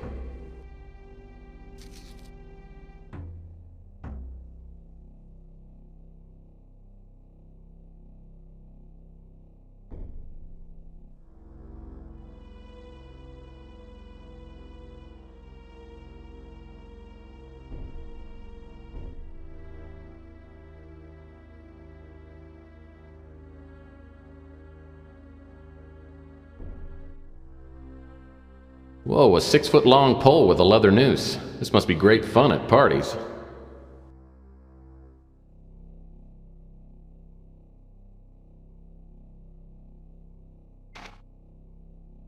An ultra-safe 8000, huh? Top of the line.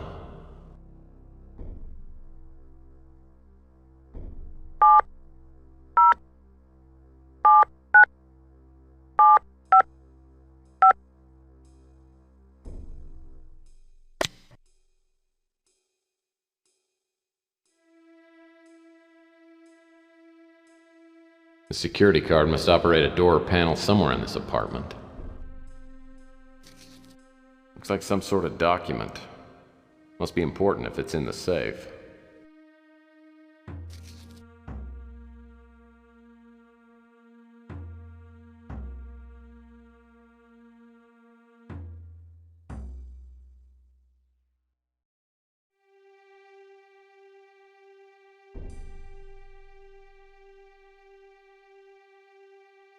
The security card must operate a door or panel in the apartment. Small mirror provides the opportunity to touch up the old hairdo. The solid steel switch lock requires a key. Well, that's not gonna work.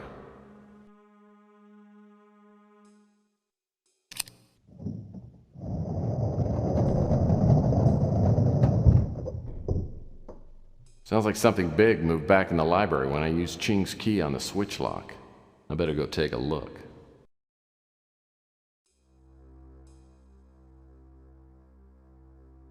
The doorway to the hall, which leads...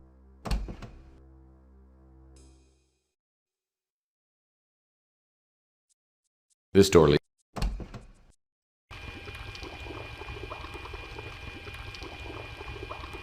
Well, look what's behind the bookcase. A secret room. I love secret rooms.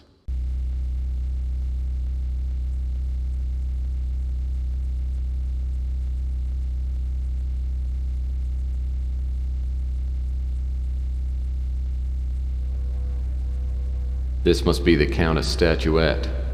I guess she wasn't exaggerating when she said how valuable it was. If I try to reach the statuette with those laser beams on, they'll light me up like a Duralog.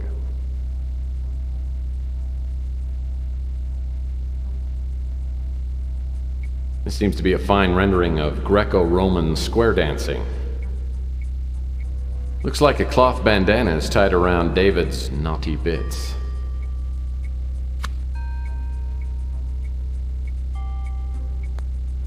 I guess Ching's vases are just too nice to put flowers in. Wonder if these barrels are full of some hearty ale. I wish I had time to check them out.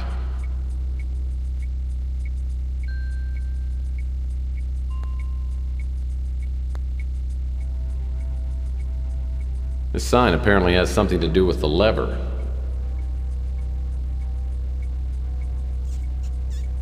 Sign was certainly dusty.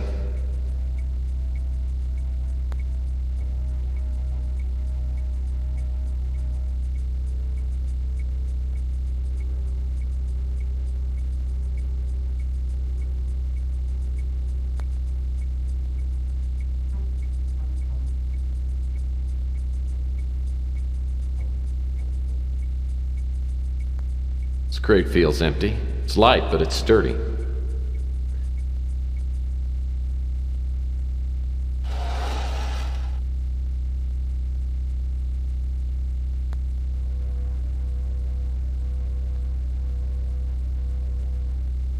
This painting is really, green. I swear I have seen this painting before. This one must be the original. I'd call this painting Young Boy with Fiddle Asking for Allowance. Sorry, Dave, but I thought your loincloth might come in handy. Man, who in his right mind would pay big bucks for a painting of flowers? This painting sticks out from the wall more than the others do. Aha! A security card slot. This must be the control for the pedestal where the statuette is.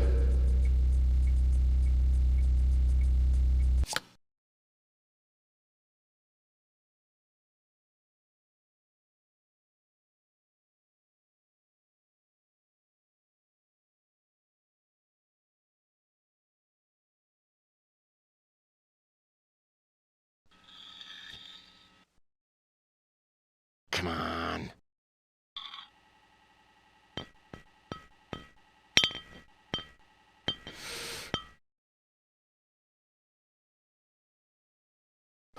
Looks like Ching needs to install a better security system. Countess will be glad to get this statuette back, almost as glad as I'll be to take her money. I'll return the statuette to her first thing in the morning.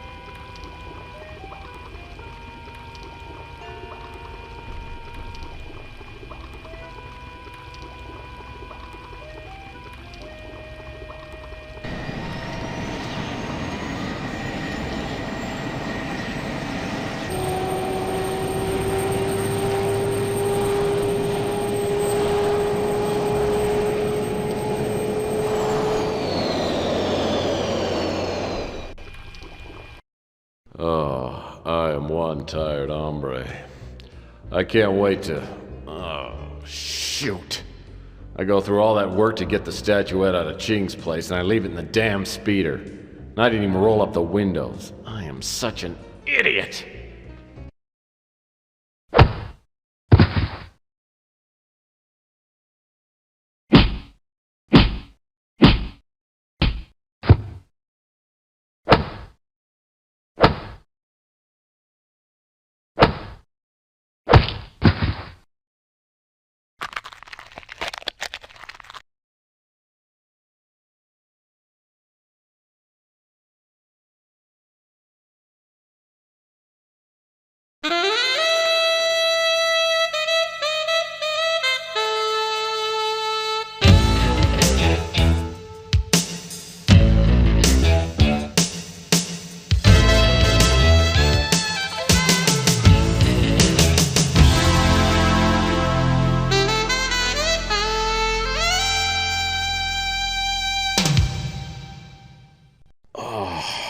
My head feels like it's been pounded with a lead pipe.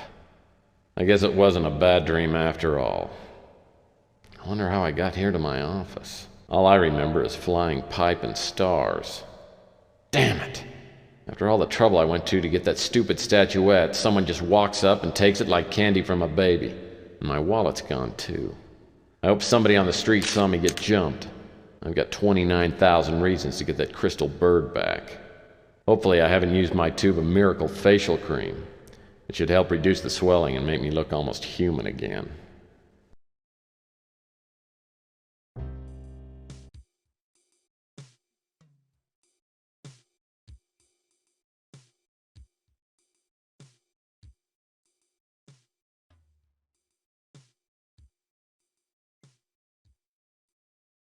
That's the door to the...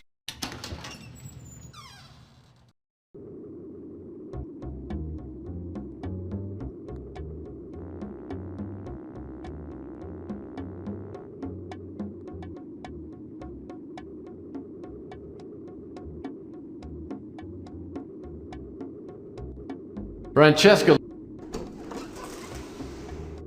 Oh, Tex, why can't all the men be like you?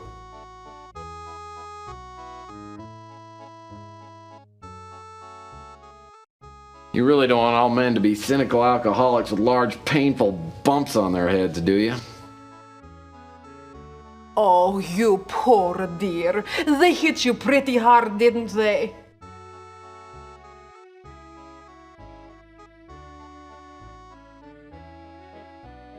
Oh, it's not too bad. My head's almost stopped bleeding. I just wish I could find out who hit me. Oh, you poor darling. Listen, I think I might be able to help you, but I need a favor from you first. I saw you get jumped last night. Sal told me to keep quiet and that telling you would put my life in danger. But I'm willing to talk if you'll give me some proof that Sal is having an affair. Then I could divorce him and get some of the money he's been hiding away all these years.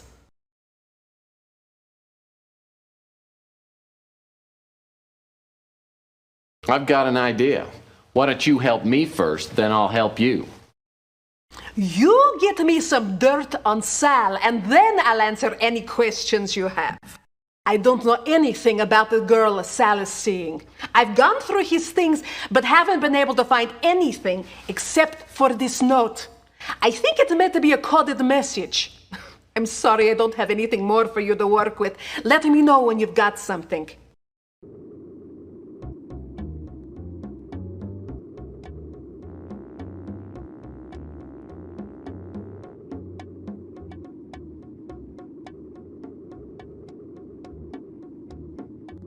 Louis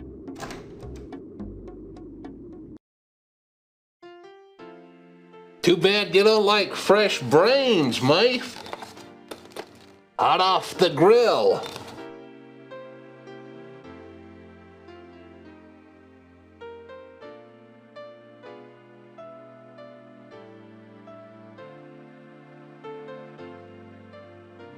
As a matter of fact, he just left. You'd probably be interested to know that he tore up a note and left it in the trash. Louis tells me he just took the garbage and dumped it in the trash can just outside the Bruin stew.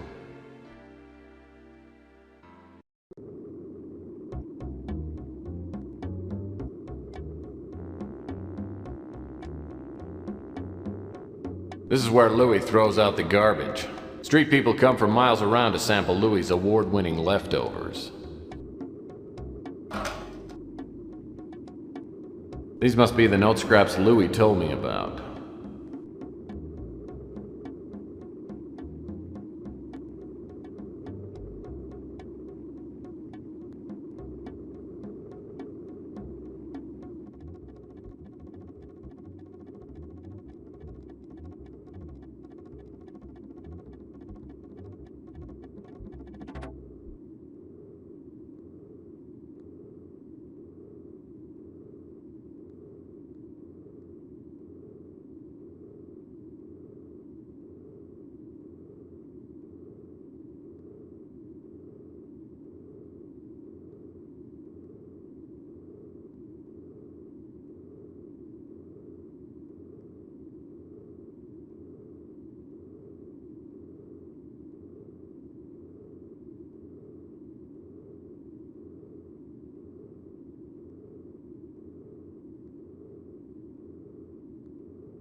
The Golden Gate Hotel.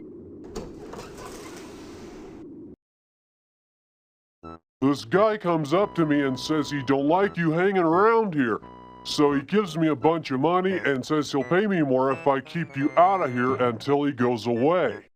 Ardo's not gonna let me into those rooms at the hotel. But I've got that Inspector Burns costume. Maybe I'll try it on him next time I go in.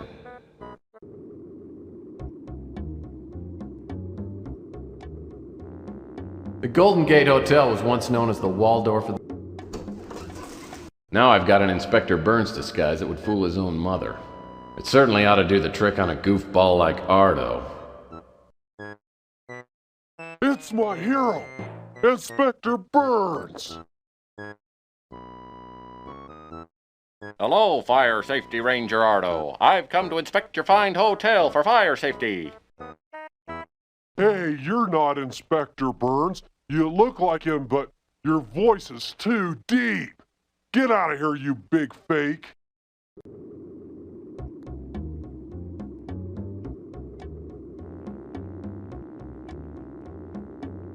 Rusty the...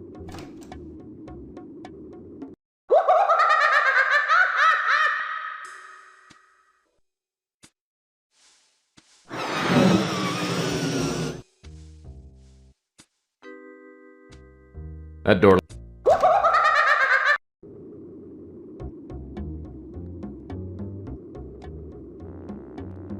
The gold... Now I've got an Inspector Burns disguise that would fool his own mother. It certainly ought to do the trick on a goofball like Ardo. It's my hero, Inspector Burns. Hello, Fire Safety Ranger Ardo. I've come to inspect your fine hotel for fire safety. Oh boy, this is a dream come true. Ready for inspection, sir. Well, that's fine, Ardo. Open up those doors for me and I'll inspect your hotel rooms. All right. I'll open the doors, Inspector Burns. After a few minutes, I find the door to the Regency Escort Service Hotel Suite. The door's locked, but there's a security panel on the wall beside it. Looks like it requires a password.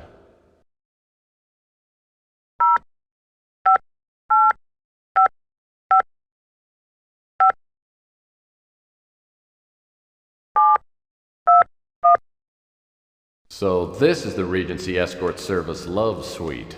Now that I'm in, I'll need to find something to prove that Sal's been a frequent customer.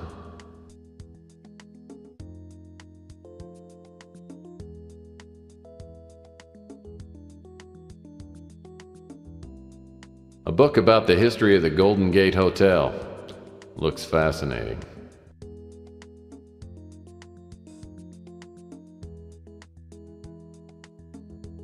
Looks like a piece of bright, shiny foil. Must be from a bottle of champagne. This must be titled Mishap on the High Seas.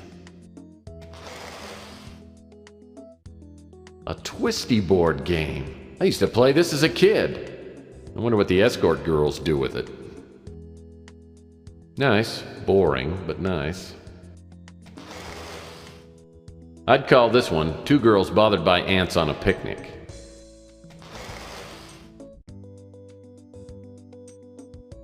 I'm starting to think this painting's following me around.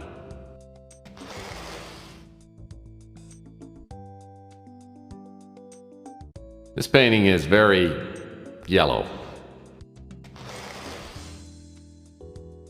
Plastic plants, as always, add that special touch to a room.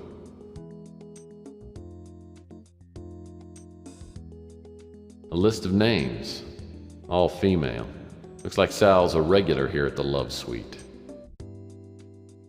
A list of names.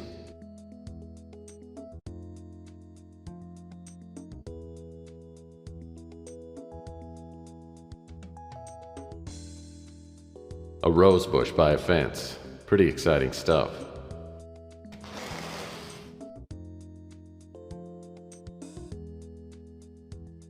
Ah, French doors with American knobs. Lavish, yet practical.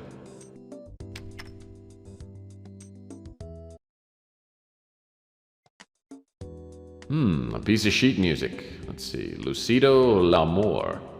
Must be Western music. A Larson grand piano. Wow. That's even better than a Stoffway. Good evening, ladies and charms. I'm your entertainer tonight, Mr. Franco Spinoza. I'm going to be playing some songs that I know you'll love. Listen to this one. Hard and cold, it's what it does to me. Hot and cold, the shower sprays on me. La la, hey, la la la, to hell with it.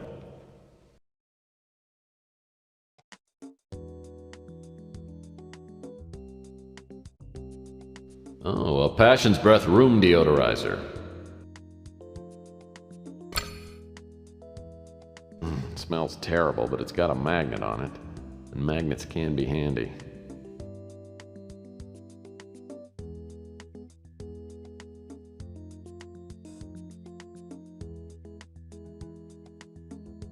Ah, French doors with American...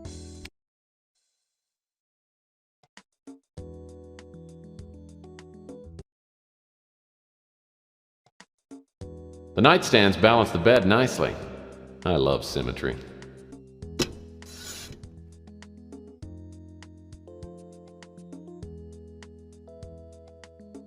The nightstands balance the bed nicely.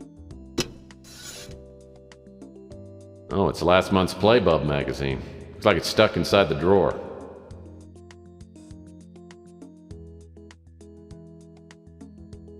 I love finding unlocked drawers.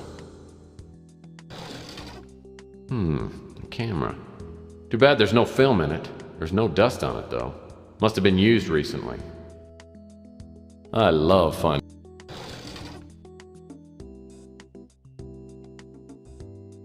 A Gideon's Bible. It figures. Everything points to Sal being an aspiring televangelist. I love finding unlocked drawers. Looks like the upper left drawer is locked. I'll bet I could open it if I had something to pick the lock.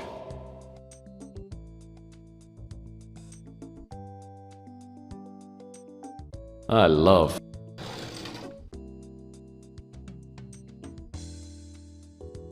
I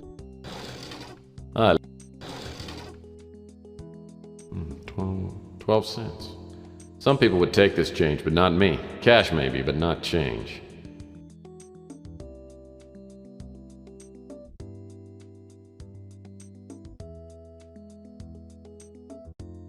Well, I certainly hope Sal doesn't come out of the closet.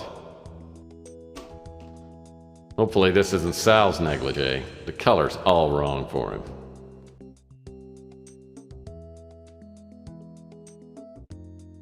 Champagne glasses end up in the weirdest places.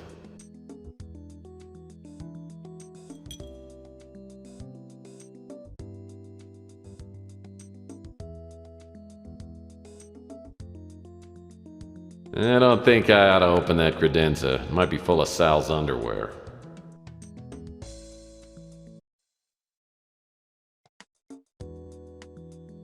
Ah, French doors.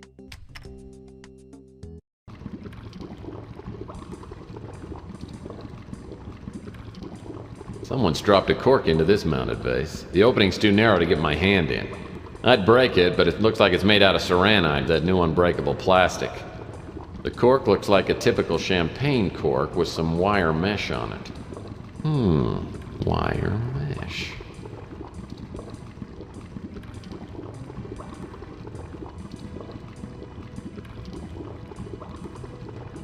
Looks like someone left their shorts in the hot tub. I think I'll leave them right where they are.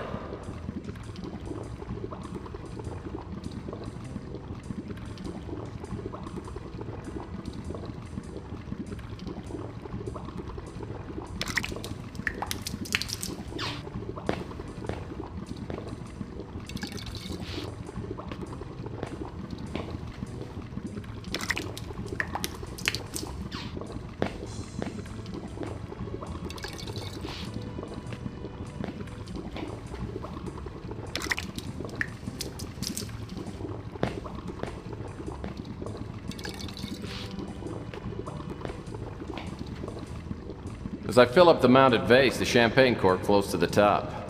I'm just gonna reach in and pick it up.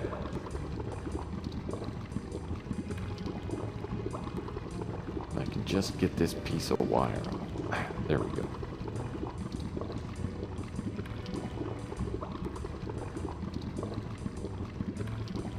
Ah, French doors with a...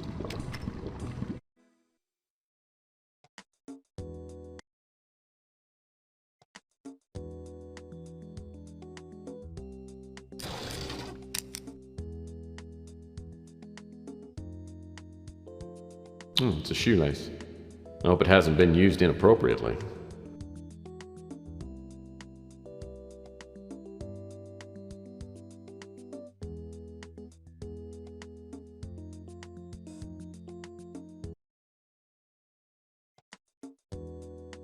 Ah, French door.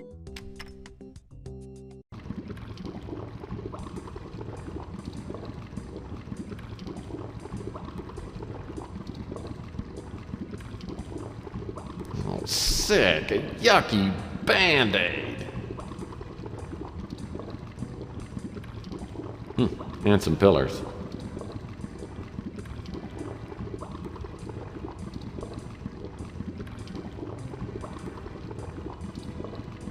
Oh, yuck. The towel smelled like mildew and fine hops. Looks like a couple of objects have fallen into the drain. With that screwdriver, I could undo the screws on this drain cover and get that roll of film.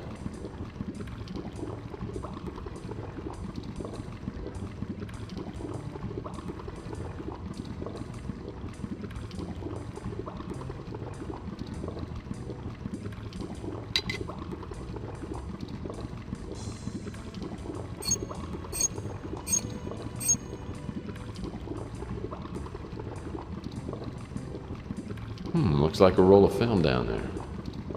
I believe it's a roll of nutty pictures.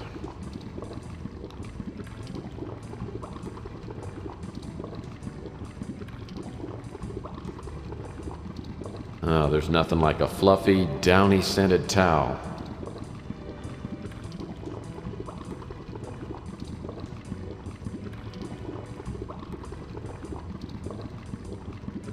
Ah, a French door.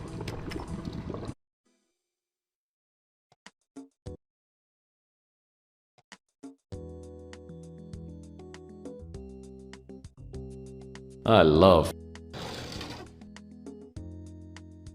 Well, that's not gonna work.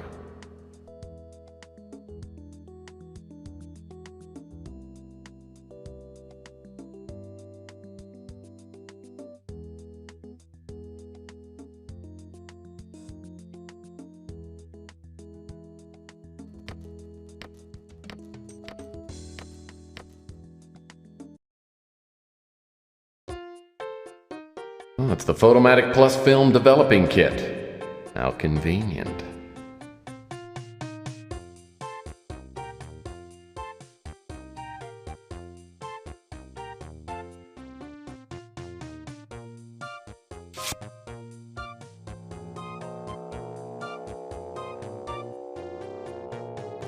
Oh, it's the Photomatic Plus Film Developing Kit.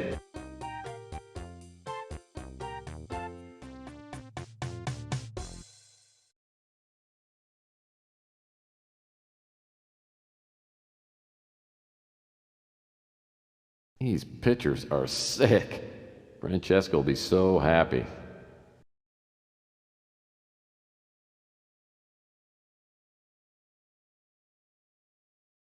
Now that...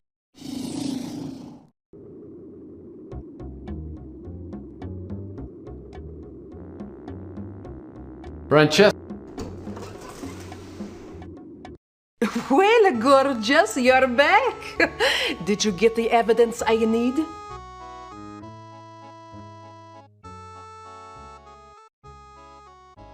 I think I might. Let me look inside my overcoat.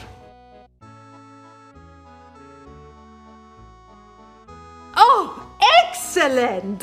This will do the job nicely. I'll answer all your questions now.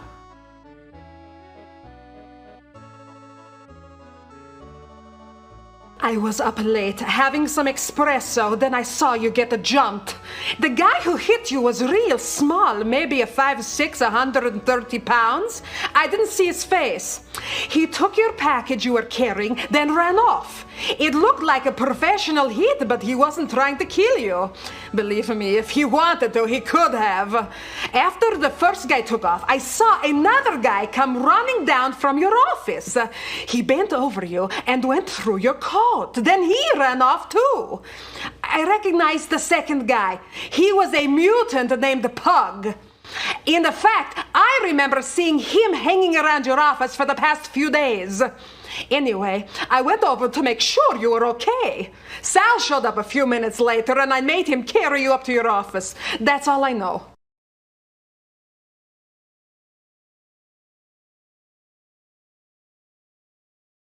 Pug is ugly as sin and smells like he sleeps in a latrine.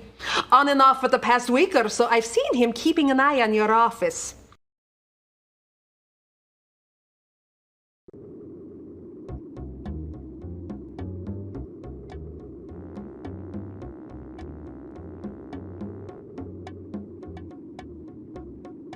Hey, matey! Wait till you see my new nose. I'm so excited.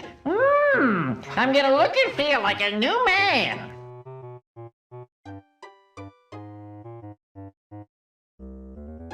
Well, that's swell, Beak. Hope you're feeling grateful enough to answer some more questions. Yeah, sure. Anything.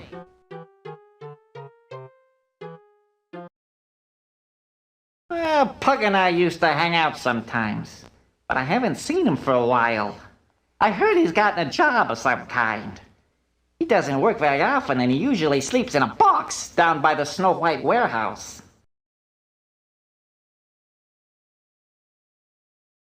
Following Beak's instructions, I hang around the warehouse. Not long after, a gust of wind carries a horrible stench into my nasal passages. I turn and see a shadowy figure waddle into the alley. The way you look at me, it makes me nervous.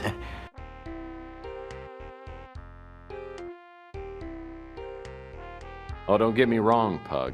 I'm here for a friendly chat. You mean you're not here to hurt me?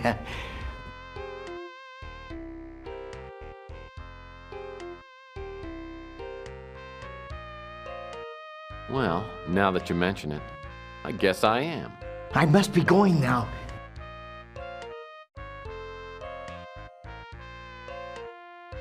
Okay, you run and I'll shoot. Then we'll see who's faster.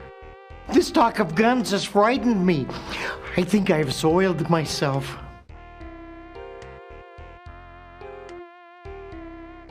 You know, I don't care what you think, because right this second you've got one foot in the grave and the other's on a big fat banana peel. Yes, and what right do I have to think? You despise me, don't you? Please don't kill me.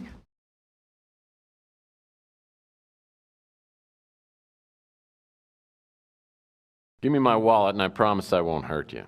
At least not very much. Why are you treating me like I'm some kind of criminal?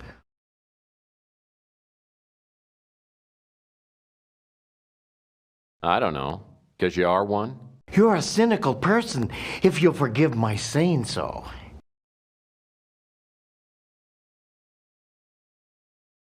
Who, me? Cynical?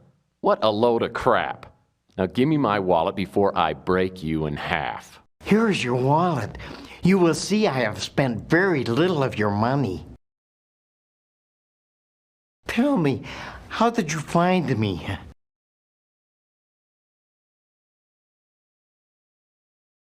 Well, you're pretty sneaky, but someone saw you rob me. They also said you were tailing me. I was hired to follow you. I provide people with information through ways of my own.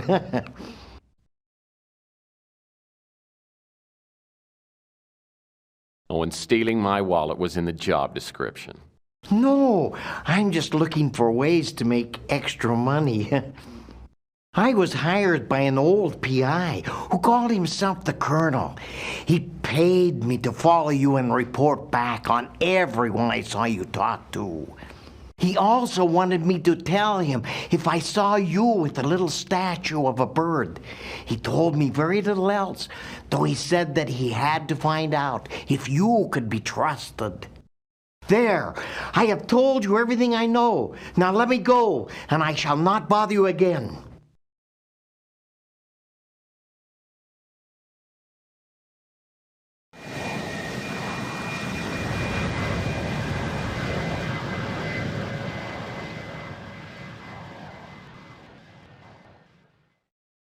The Colonel was my mentor in the detective biz. When I was a young, idealistic crime fighter, I didn't understand some of the Colonel's unethical PI methods.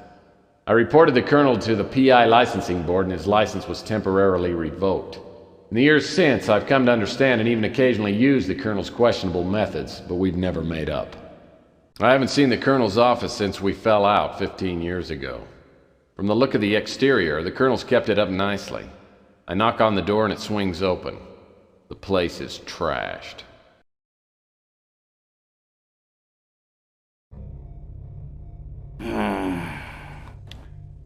Oh, I guess I'm gonna have to put off that trip to the Caribbean.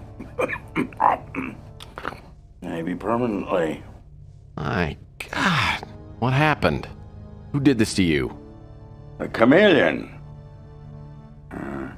He's some kind of shapeshifter. I swear he's the devil himself. What did he want? Why did he attack you? Oh, he thought I had it. When he found out I didn't, he tried to torture me into telling him where it was. Yeah, he got impatient, stuck a knife in my chest. I must have passed out. I didn't get enough sleep last night. Now, What was he looking for? the winter chip. The cult wants it. They're planning a doomsday party. They're afraid whoever's got the chip might stop them. You're gonna have to find it and get it to Capricorn. They know what to do with it. But I don't know where to look. You gotta give me some help. There's no time. There's a disc by the bookcase. It's got information on the winter chip. Don't fail me, Tex. I hope to God you've learned something after all these years. I fly the colonel to the hospital and the attendants rush him into surgery, but won't tell me what his chances are. I know I should go and search the colonel's office for the disc he referred to, but I'm having a hard time keeping my eyelids popped open. I decide to go back to my office for a couple of hours of shut-eye. As I open the door, I catch a whiff of expensive perfume, then feel my jaw slam into a brick wall. When my vision clears, I'm seated across from a beautiful Oriental woman with matching goons on either side of me. Good evening, Mr. Murphy. Please, have a seat.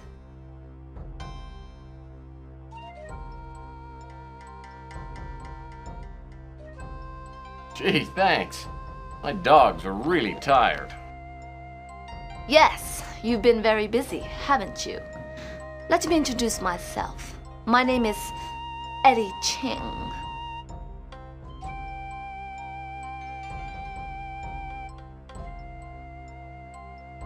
Well, I don't believe I've had the pleasure, Miss Ching. That's not totally true, is it? You've had the pleasure of visiting my apartment. I have learned that you were hired to steal a statuette from my apartment. I admire the skill you display in doing so, but I must now ask you to return the bird to me.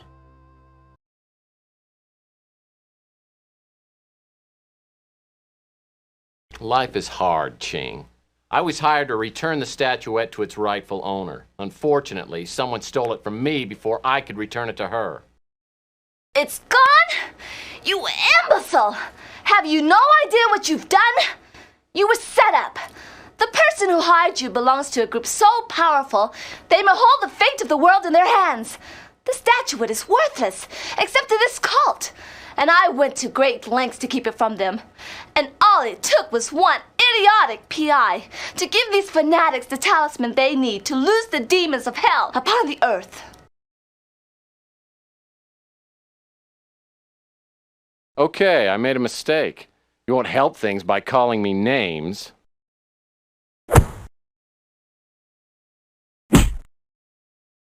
You obviously don't understand what I'm saying. With the statuette, the cult will fulfill its prophecies, unleashing an unimaginable flood of destruction. The prophecy is supposed to be fulfilled in 6 days. If the statuette is not recovered before then, nothing will matter. We'll all be dead.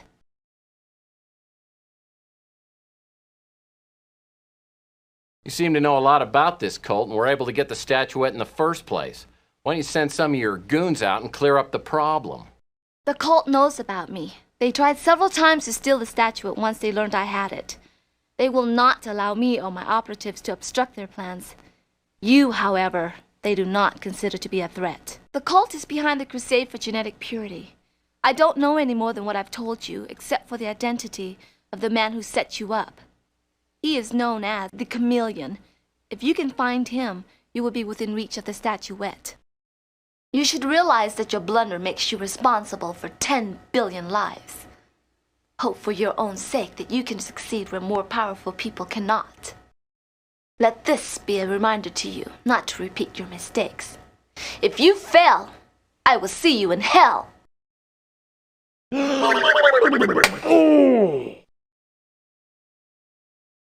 So, did he have the chip or not? I never found out.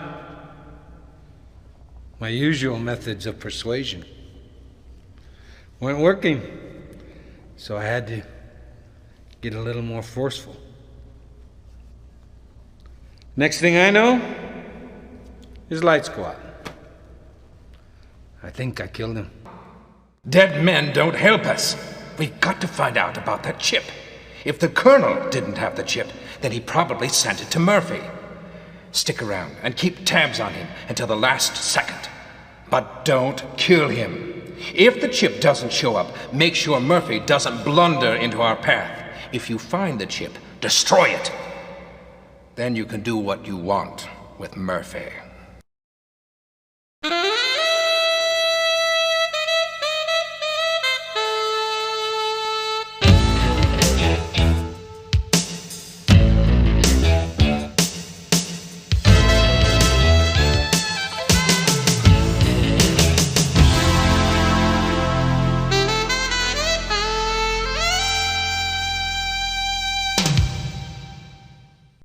Maybe I need a career change.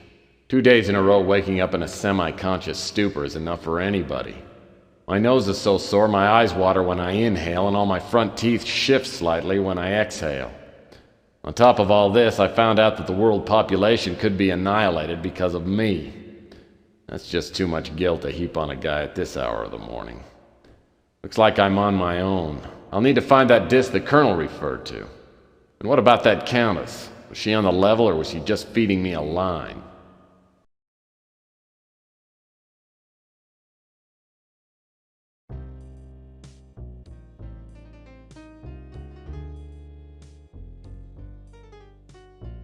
My shiny but cheaply made fact.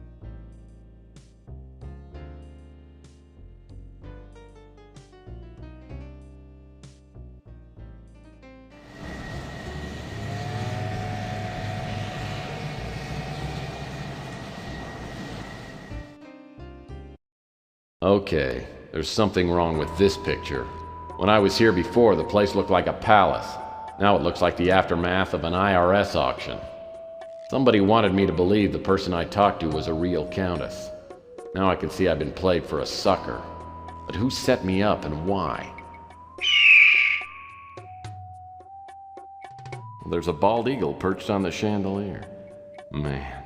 Now that the animal rights lobby is huge, bald eagles are everywhere. They're worse than pigeons. Front door was open when I got here. The eagle must have flown in. Looks like it's got a bright cigarette case in its claws. I've heard that eagles are attracted to shiny objects.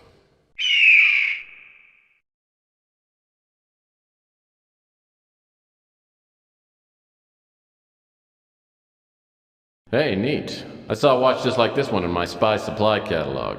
Really nice spy watches have things like built-in parachutes.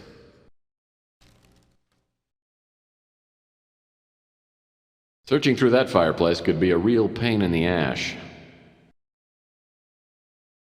Maybe there's more to this watch than meets the eye. What's this? It's a secret compartment.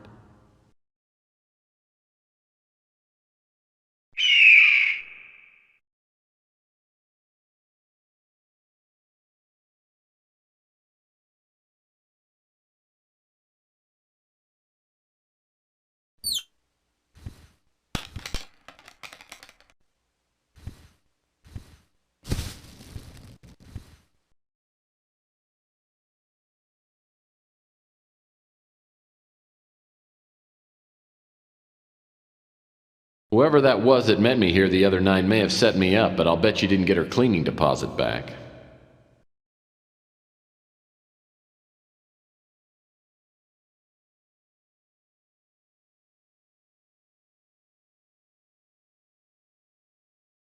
Looks like an expensive cigarette case. There's only one cigarette left in the case. Maybe I'll keep it around for a smoking emergency.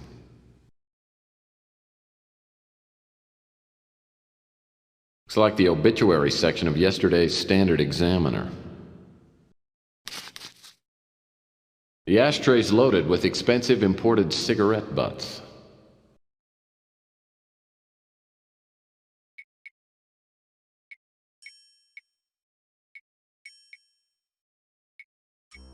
It looks like a pile of torn-up paper scraps.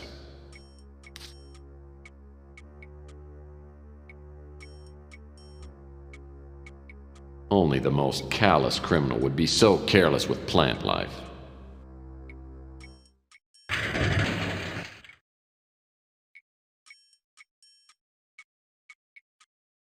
Whoever that was that met me here.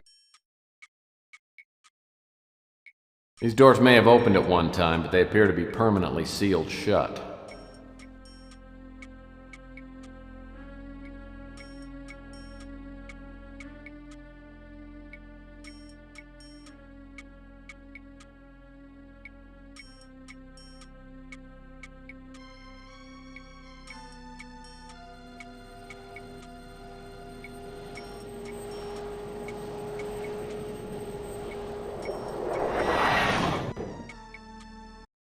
When I get to the colonel's office, the police are just leaving. They tell me they've combed the place and come up empty. I'm not surprised. As I step inside, I try to remember what the colonel told me. Something about a winter chip and an emergency disc hidden somewhere in the display case. Maybe the info on the disc will tell me something about this chameleon.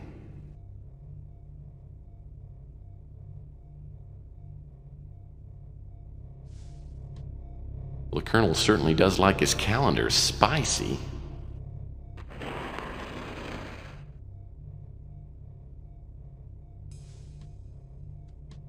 That picture frame's lying face down.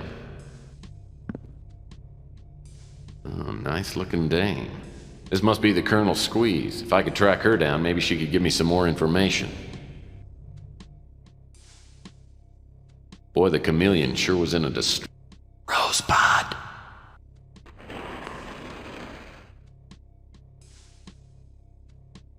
Oh, the colonel keeps this picture hung up so people will assume that he was in the Air Force. Actually, he was in the Coast Guard's elite volleyball unit.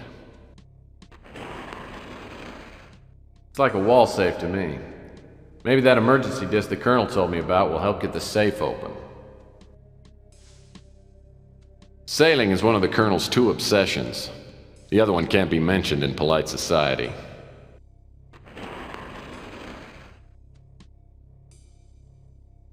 Oh, nice bow.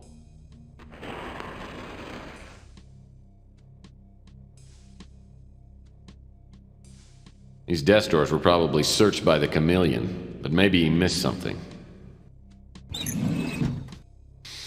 My PI instincts and keen sense of smell tell me that this envelope was sent by a woman of some kind.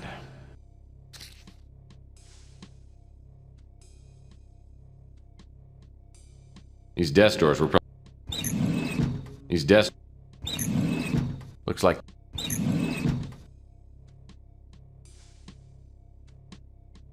these desk drawers were probably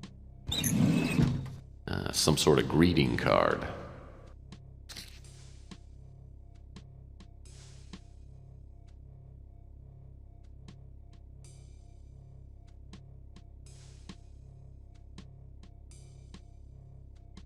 These desk drawers were probably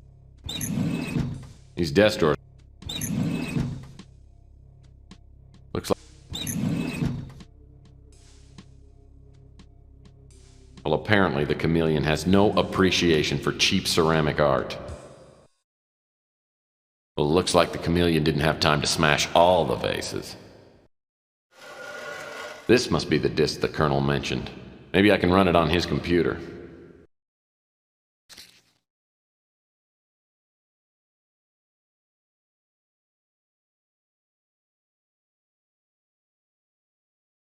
The colonel's file cabinet. There must be some info in here. Locked. I'm sure the chameleon went through this stuff and picked up anything important.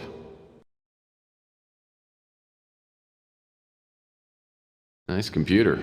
Looks like it's all hooked up. Nothing's coming up. I'll need to load up a disk before I get any information off this computer.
Who are you?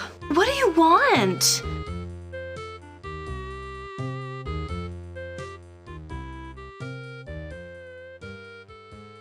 The name's Murphy. I'm a private investigator. Is this some kind of a bust?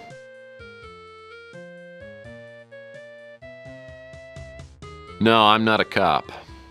I'm here because of a mutual friend of ours. Look, if you're looking for a date, I don't do that anymore. I have a boyfriend, and I'm expecting him any minute.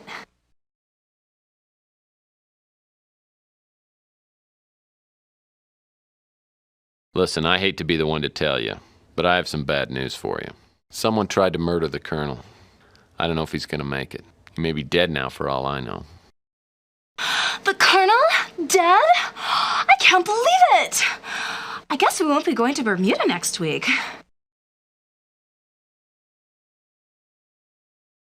I know this must be quite a shock, but I'm trying to find out who wanted him dead, and I could really use your help. Hold on a second. How do I know that you didn't, kill the Colonel?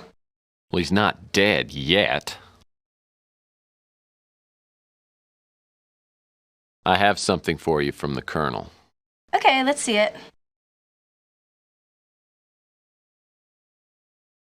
There wasn't any money in it? Okay, I guess I can answer a few questions.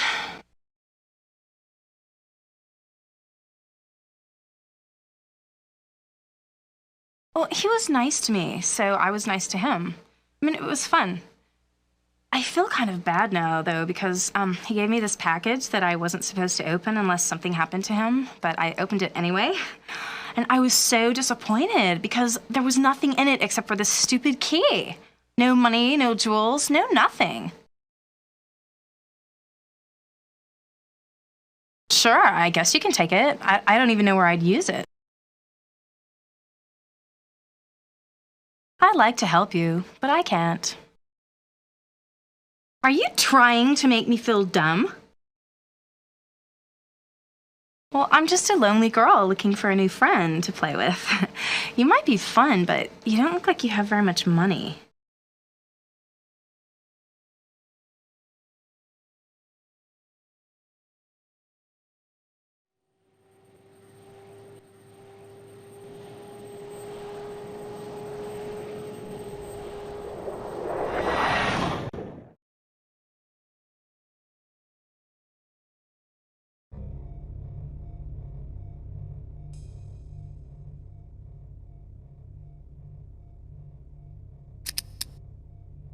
The Colonel's file cabinet. This manila folder looks worth taking. These documents are all in code. Hopefully the Colonel's got some sort of decoding manual around here.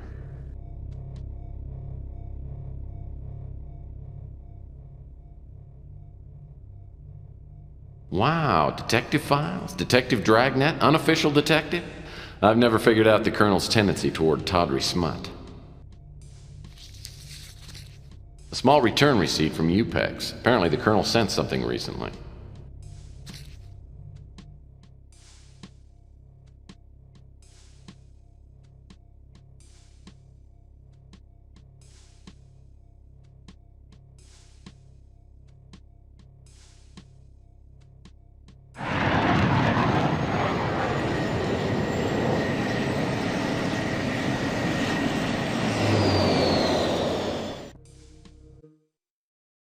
Back again? You know, I've been thinking, I think we could, be friends. You know, I think you should stick around and talk to me for a while, because, I don't want to be lonely.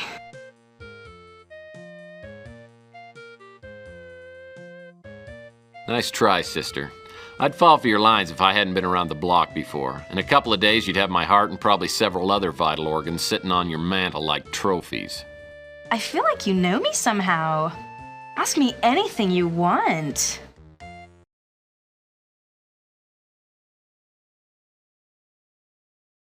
Oh yeah, I got another dumb letter from the Colonel. I mean, there were some, numbers and stuff written on a piece of paper inside.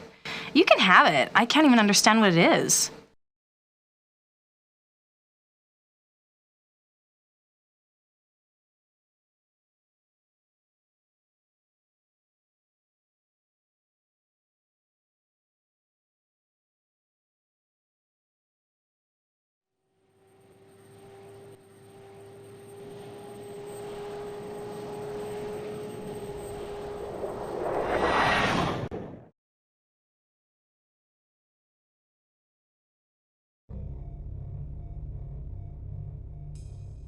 This must be the safe.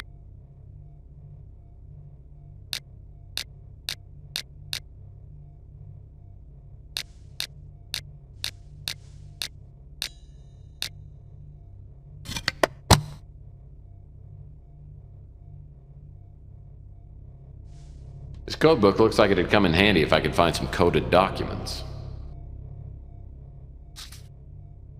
Now, this could be helpful in decoding the Colonel's file.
I couldn't believe it when the name Elena Moore appeared in the Colonel's decoded files. I used to date her sister a few years back.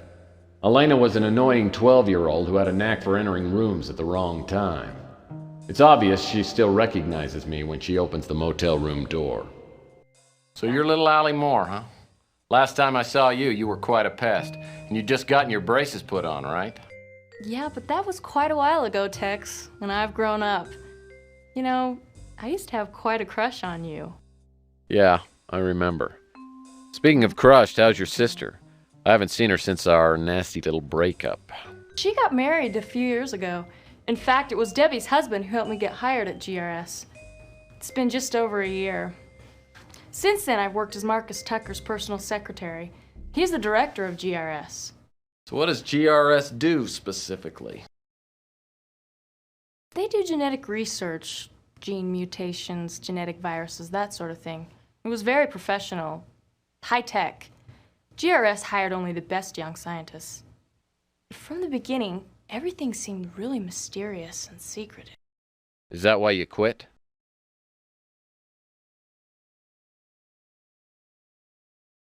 I didn't leave until I started receiving the threatening notes. At first I didn't take them seriously, but they kept coming. I decided to get away and use my vacation time.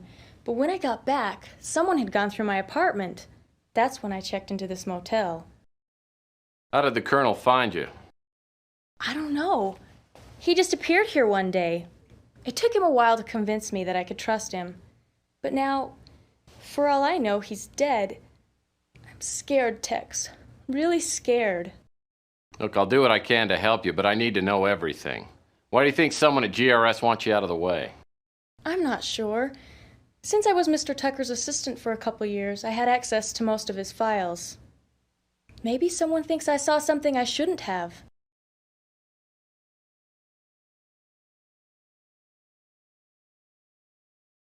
Well, since you don't work at GRS anymore, why do you think your life's in danger? The last day I came to work, I got a note that said my life was in immediate danger. When I saw that someone had broken into my apartment, I knew that I wouldn't be safe anywhere. Sounds like my next move ought to be to GRS. Can you help me get in? Yes, I still have a pass key to the main doors. You can take it, but please be careful. GRS has a 24-hour security watch.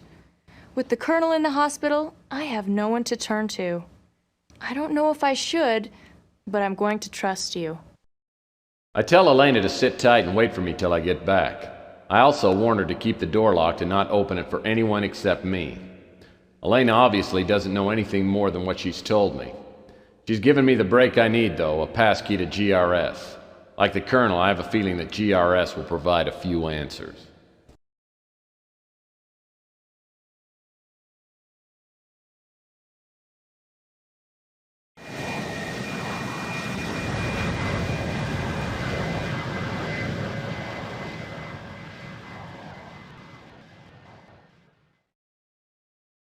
The GRS office complex is located in the heart of New San Francisco. Elena's passkey gets me into the lobby, which is empty. A directory shows Marcus Tucker's office on the 4th subterranean level. I take the elevator down. Before the doors open, I hear a warning. Attention! Lethal security probe on premises.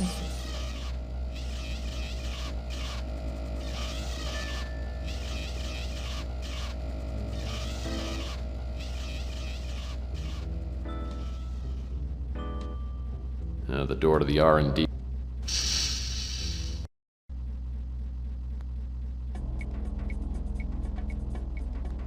A hex wrench. I've got an idea this will come in handy.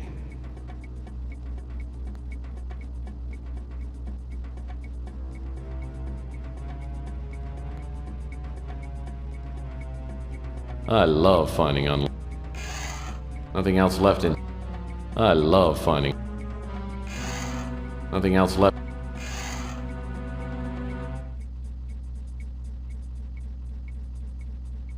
I love finding nothing else left. I love nothing else. A team pennant. Paul must be a real baseball fan. Let's take a look at this thing. What do we have here? It's like a computer access card.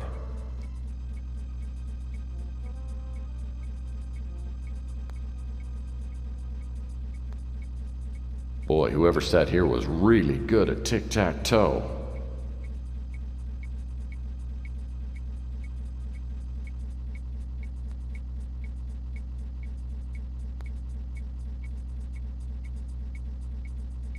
What a cute little TV. I wish I'd found this little sucker a couple of hours ago. Now I've missed all the good soaps.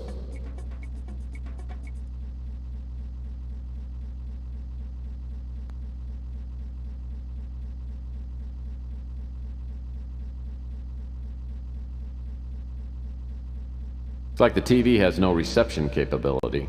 It's set up to run only when hooked to a Laserdisc player. There's a name inscribed on it. Paul Dubois. So this card must activate Paul Dubois' computer. This should give me some information.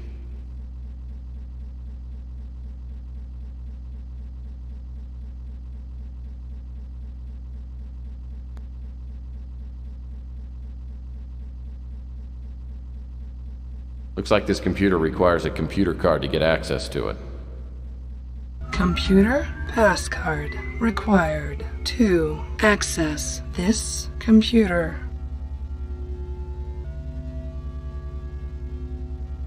Thank you.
Warning.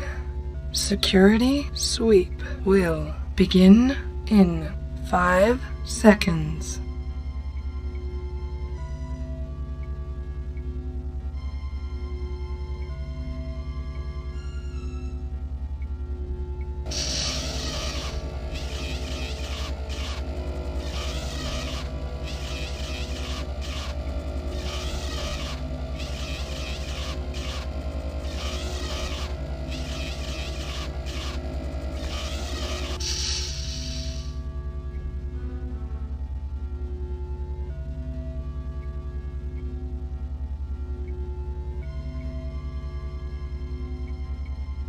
That door.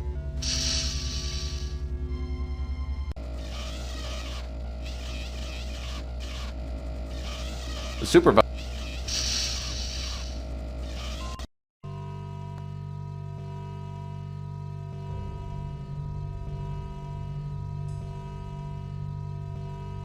Whoa, what have we here? A computer access card. This computer card belonged to Ava Shanzi. Maybe I should just take a look at Ava's computer.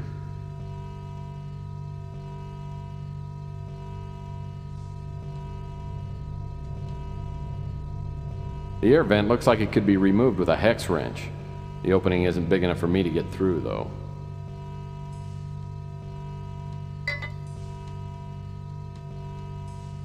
The opening isn't big enough for me to get through.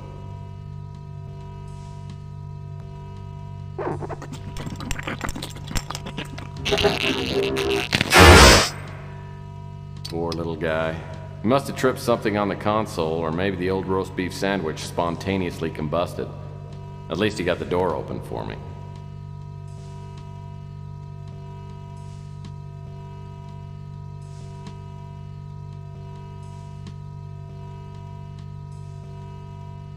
Looks like a mini disc. Something tells me I have to see whatever's on it. It's a memo. It says, memo to Marcus Tucker. This disc was confiscated from Ava Shanzi before she was imprisoned on the Moonchild. We are still searching her personal effects for any sign of the Winter Chip.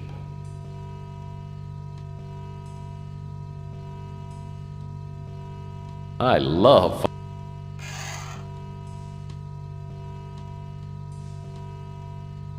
This looks like it might open one of those office doors. I love... This laserdisc is titled, So You're Starting a New Job at GRS, narrated by Marcus Tucker.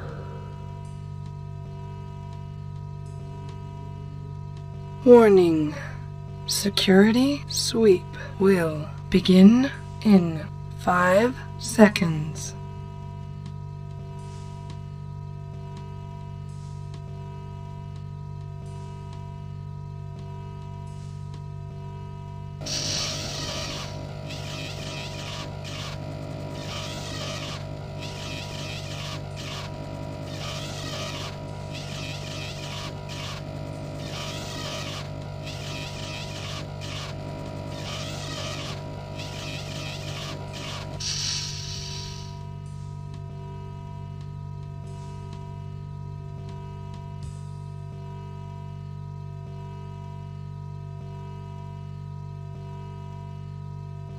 Just standard off.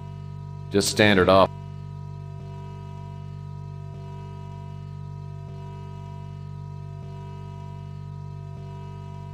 This type of safe requires a 6-digit code to open.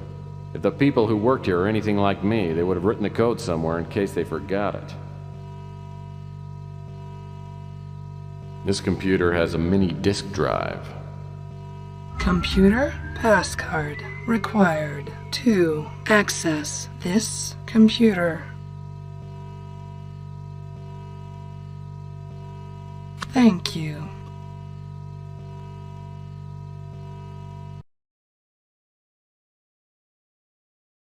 I've made initial contact with the cult. The Colonel's information was right on.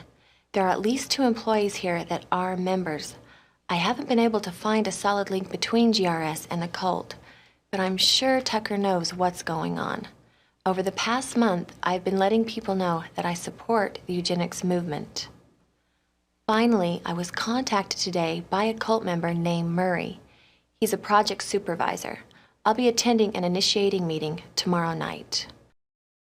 I've gotten to know one of the young researchers, Paul Dubois. I'm fairly sure he knows nothing about the cult. He told me that Tucker doesn't trust most of his staff and has the project groups working separately. 9 or 10 people came to the meeting in Tucker's office. The only ones I knew were Tucker, Murray, and Paul.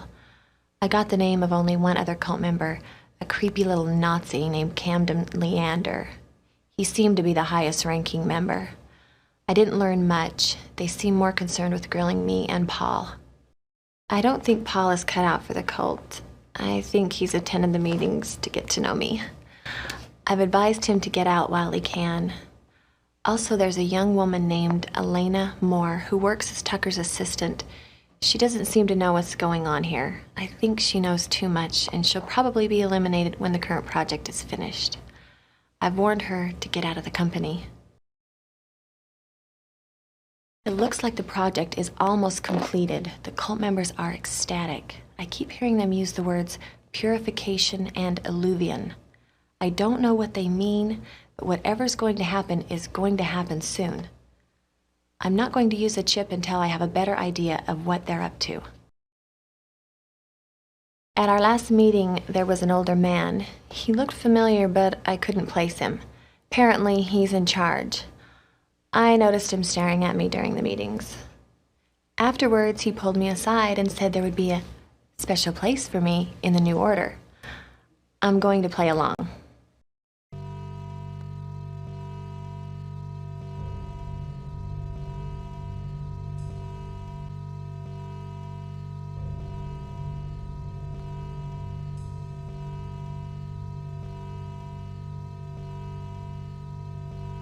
That door leads back to the hallway.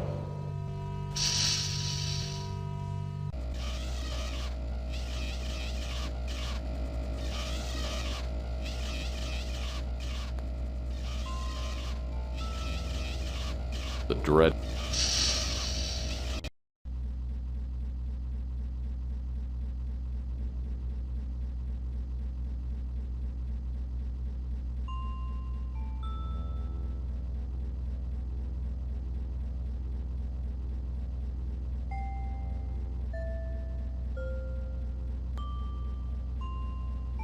This desk looks like a mate to the conference table. There's no lock on this drawer.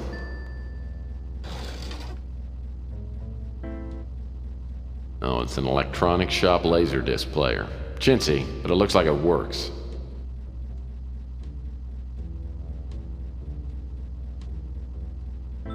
There's no lock on this drawer. Another Playbub magazine. Say what you will, but I love the articles.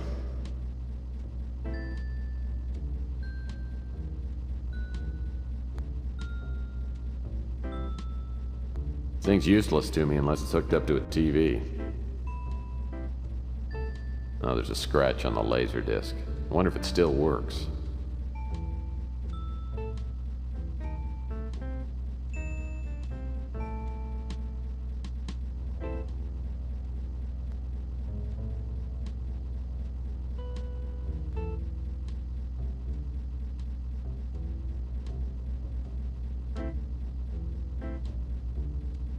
Hello, I'm Marcus Tucker.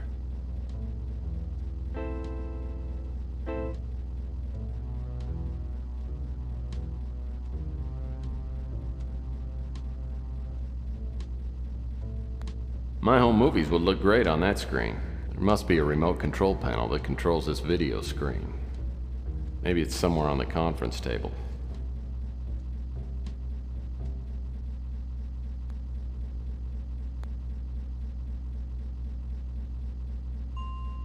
That door.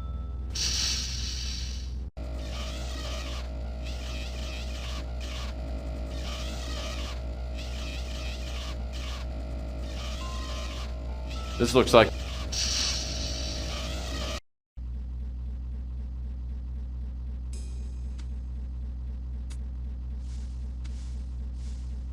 I'm willing to bet that access to this computer is extremely unlikely. These drawers are in need of a good rifling. This drawer got... These drawers are in... These drawers are in...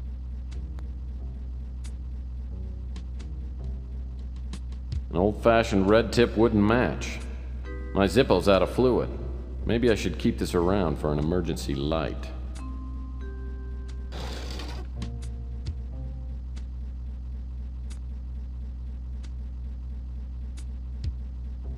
These drawers are in need of a good rifling. An old piece of masking tape is stuck here. Looks like some numbers are printed on it. 142235. Probably doesn't mean a thing. These drawers are in need of a good rifling.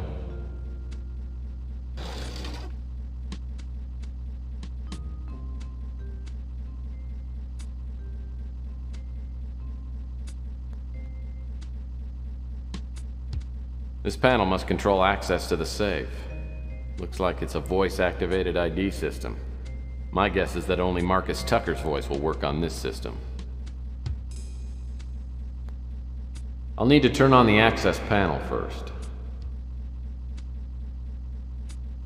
To access the safe, please prepare for voice ID verification. Please speak your name now. Hello, I'm Marcus Tucker. Hello, I'm Marcus Tucker. Hello, I'm Marcus Tucker. Stand by for DNA scan. DNA incompatible. Attention, security, intruder on premises. This little Buddha has 2 initials on it. A video cassette.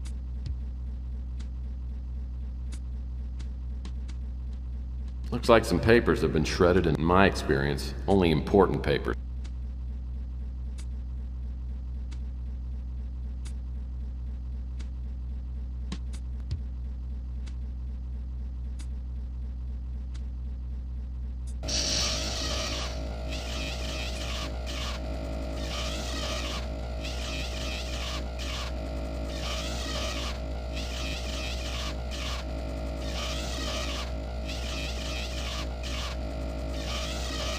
This panel must control access to...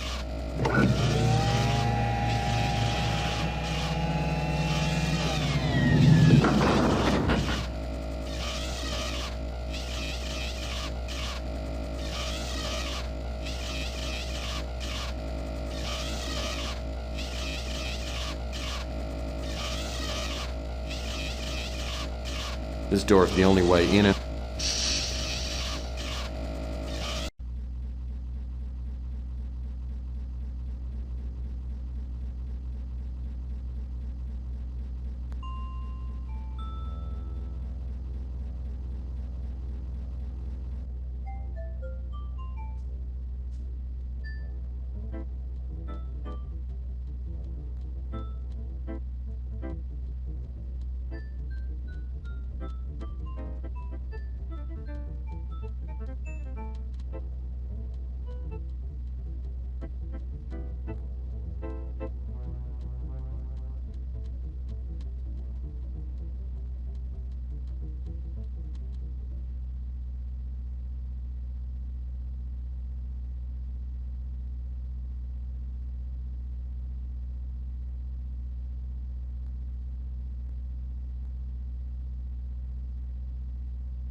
The supervisor...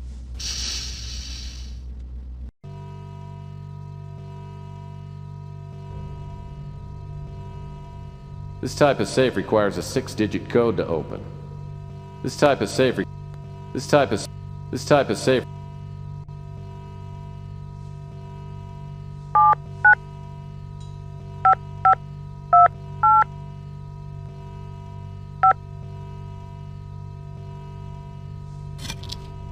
I wonder what's in that vial. It says cigarette viral powder.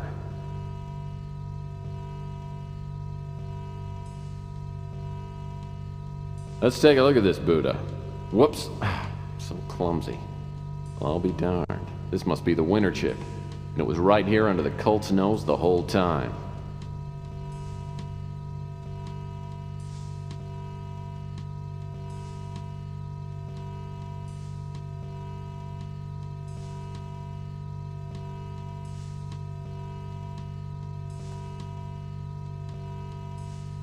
That watch's secret compartment may be the safest place for me to hide the winter chip. Looks interesting, but I'll need to find a video cassette player.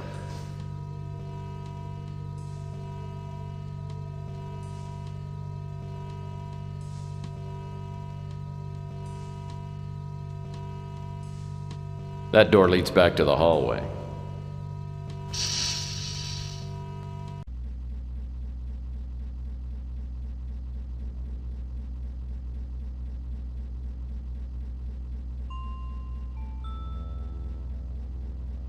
This looks like the door.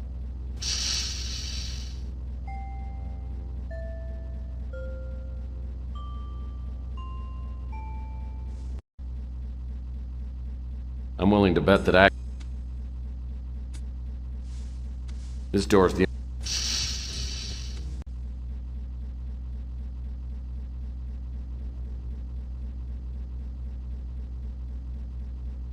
The dreaded conference room.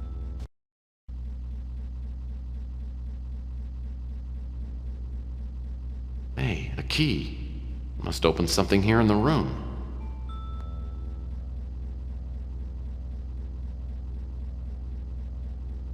Cabinet is handcrafted oak, my favorite kind.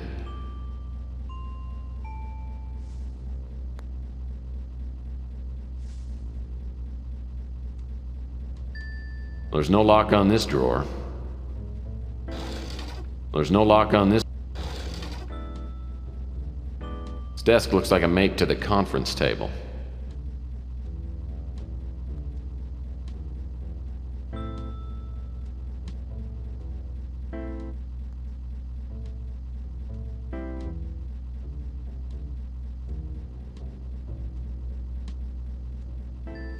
My home movies would look great on that screen.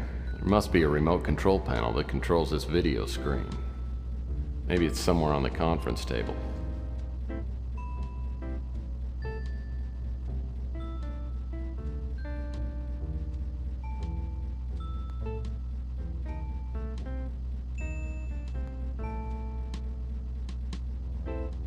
Some kind of remote control pad. Probably controls the audio-video display.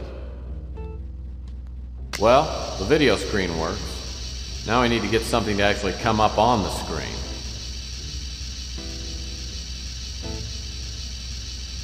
Ah, the cabinet doors are locked. Maybe there's something worth finding inside.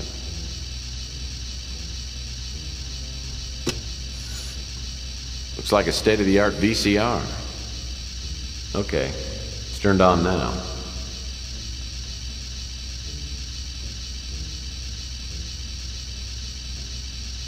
Though not an effective way to infect the mass population, the viral powder combined with tobacco then inhaled is the quickest way to provoke death. Witness its effects on the traitor Paul Dubois.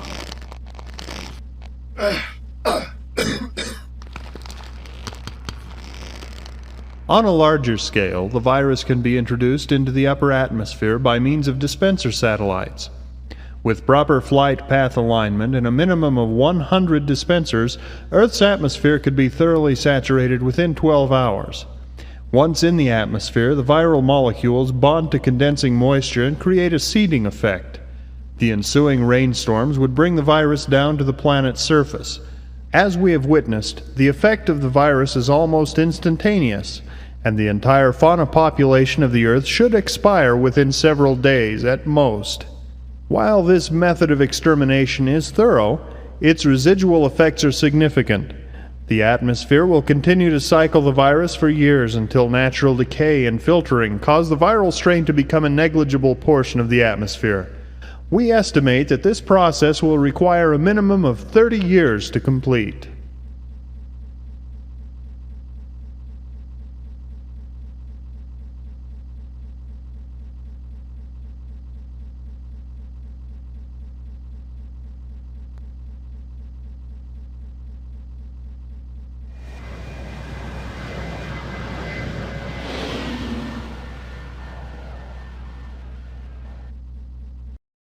Sure, I'm glad to be out of GRS.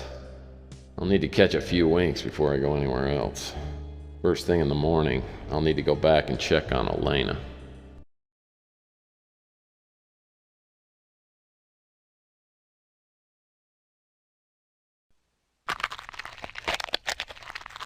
There's been a change in plans. You and I have a date with destiny. Let's go. It feels like I've been asleep for about 10 seconds when I hear something moving through the office.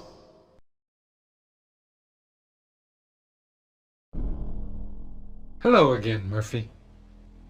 Remember me? If not, how about now?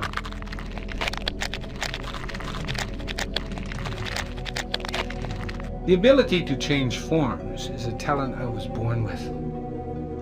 The metamorphosis is difficult to explain, but I've found it quite useful. I haven't had a chance to thank you for your efforts to our cause. You did us a great favor in retrieving the statuette. It was the last key to fulfilling our ancient prophecies. Now we wait until the appointed time.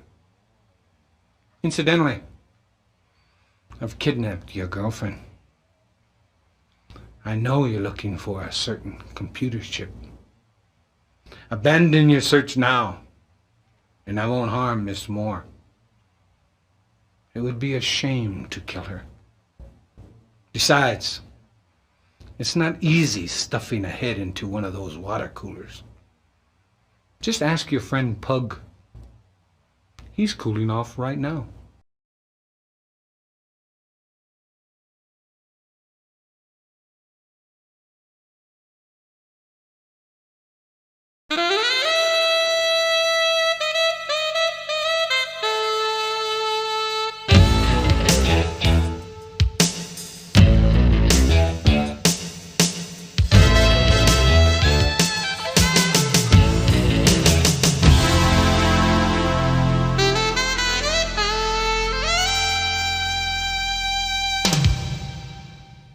I tried for an hour to get Pug's head out of the water cooler, but it was no dice. The police showed up and thought about grilling me until they realized Pug was a mutant. And it was like they couldn't care less. That's the trouble with this world. A life's still a life, whether it's mine or Pug's, it still has to count for something. If a crime to humanity is committed, someone should have to pay for it. The chameleon had killed Pug for no good reason and had kidnapped Elena. I'm not about to let him get away with it. Not today.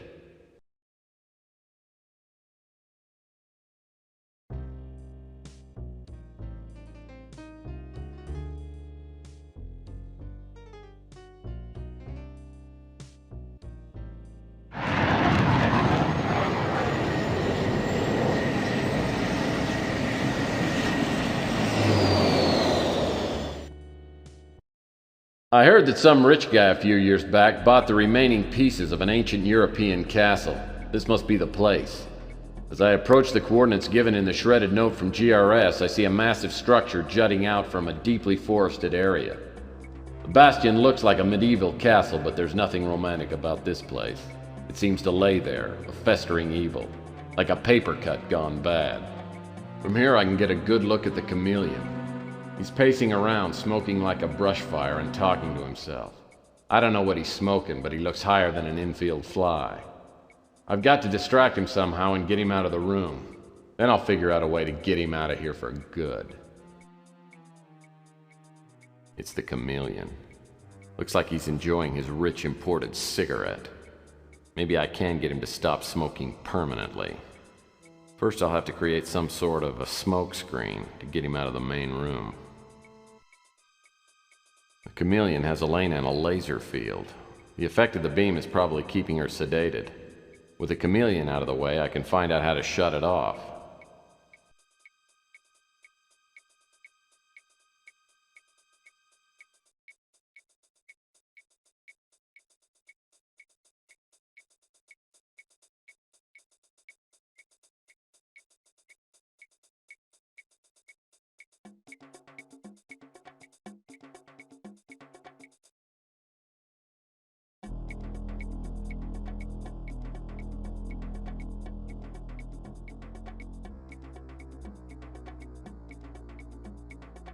I don't want to know what the chameleon uses this V-clamp for.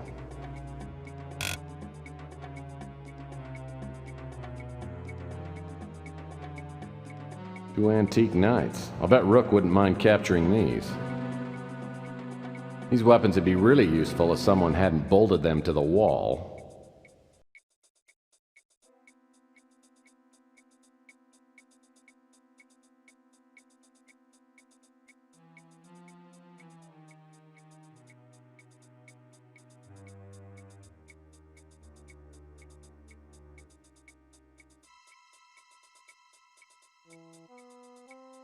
This gargoyle's only got one eye, and it looks removable.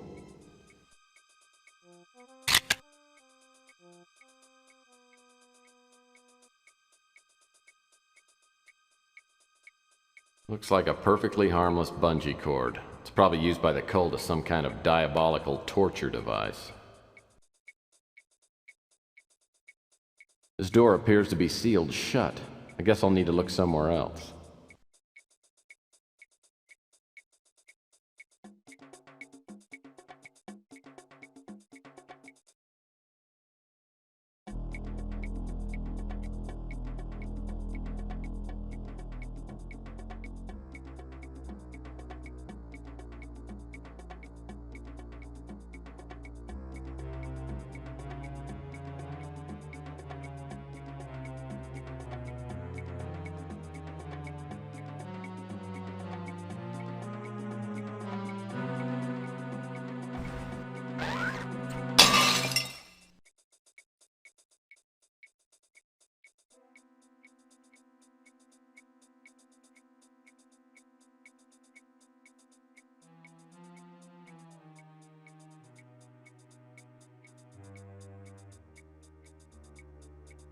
The chameleon keeps setting his cigarette in the ashtray.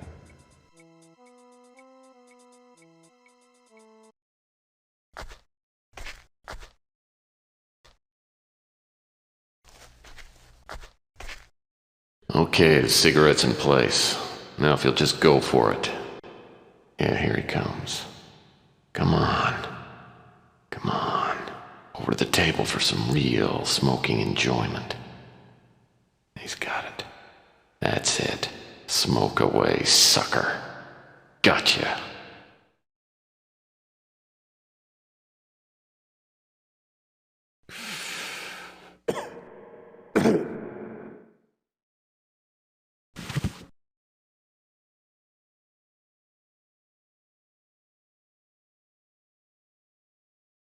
Didn't anyone ever tell you these things can kill you?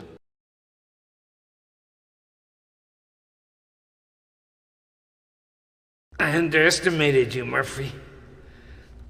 Viral powder in my cigarette.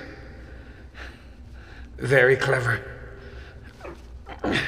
You're a worthy opponent. Well, you know, I think the world would be a much nicer place without people like you. People who go around stuffing other people's heads into water coolers. But you've accomplished nothing. Except now, I'll be a martyr in the New Order. And you'll die with all the other vermin in the great Alluvia. And when the earth has returned to a state of perfection,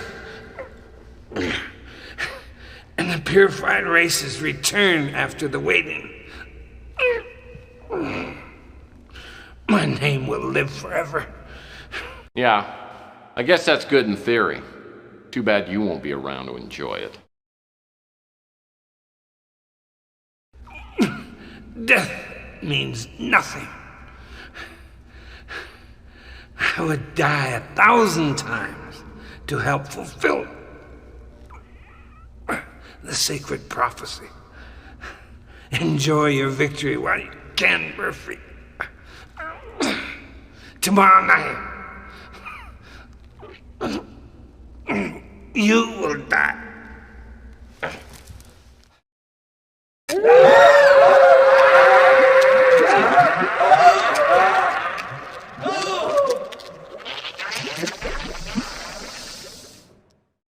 I caught a lucky break getting rid of the chameleon this easy. Death is always an ugly business, but if anyone deserved it, he did. Now I've got to get Elena out of the force field.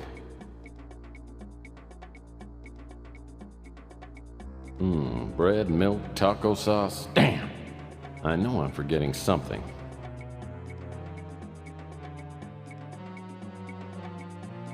This is Peter loaning Paul his Sgt. Pepper's album.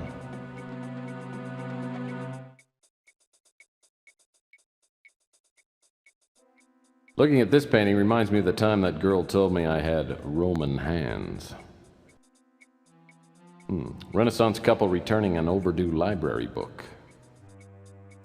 A shield. Reminds me of my deodorant soap. Being a man doesn't mean you have to smell like one. I've always enjoyed flipping switches, especially when I'm not absolutely certain what the switch does. Tex! I knew you'd come. That monster came to the motel. He looked just like you. So I opened the door. He must have knocked me out. It was terrible, the things he said to me. Oh, Tex, hold me. Kiss me.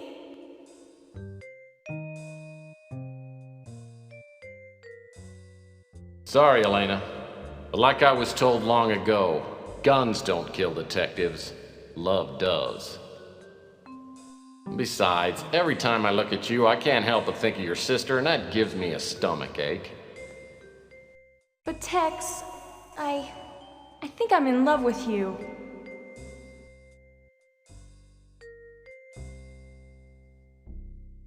Look, I'm sorry, but I've been burned a few too many times, and your sister was a real flamethrower.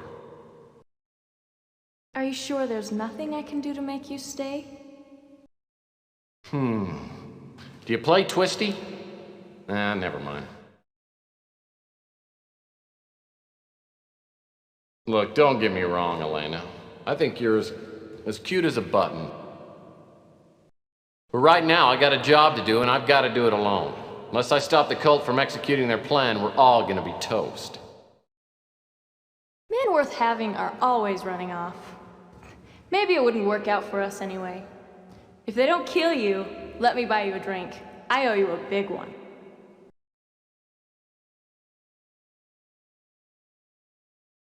Look, Elena, you don't owe me a thing. But maybe you could help me, because what I really need right now is a good lead. The chameleon said that he was supposed to meet up with someone named Feral Puss at a place called the Broken Skull. Does that help? Yeah, it does, as a matter of fact. He summoned to his presence 1,000 hale and light-hearted friends to the deep seclusion of one of his castellated abbeys. This was an extensive and magnificent structure, the creation of the prince's own eccentric yet august taste. A strong and lofty wall girdled it in. Without was the Red Death. Is that the final group? Yes, brother. Everyone has arrived. And all the provisions are stored. What about the wine? We hadn't received the shipment when I last checked the inventory. All is in order, brother. We have sufficient supplies to take us into the next century. Excellent. I will notify the master that everything is prepared. The celebration is set to begin at the appointed hour.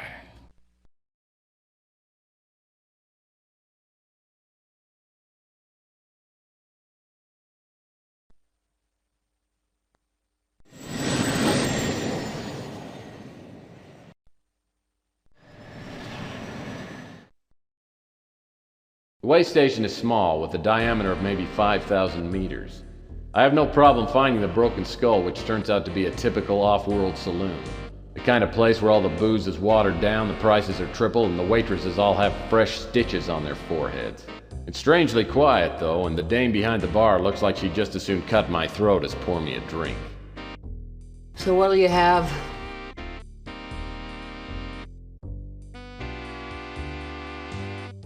Give me 4 fingers of rye whiskey.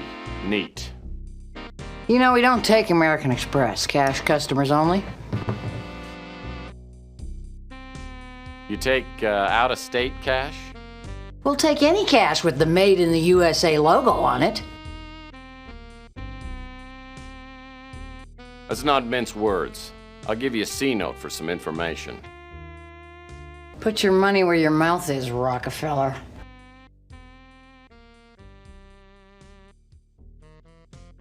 Okay, moneybags. One question.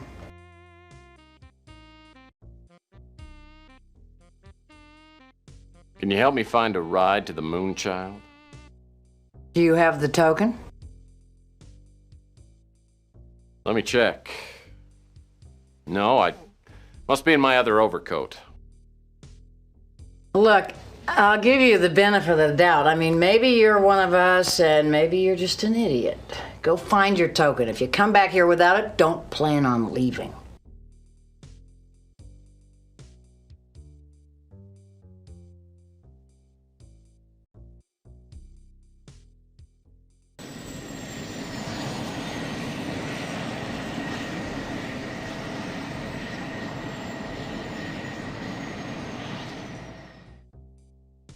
Did you forget something?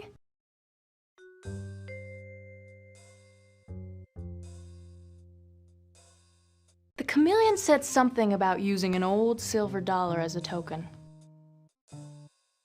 I don't know where you could find one. They're so rare.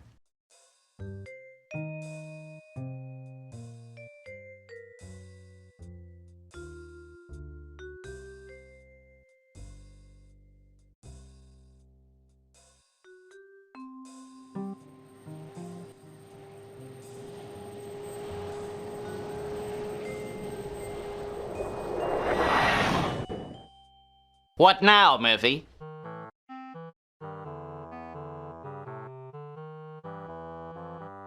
Yeah, I've got a couple of old Susan B. Anthony silver dollars in my coin collection. They're pretty expensive. I guess I do owe you something.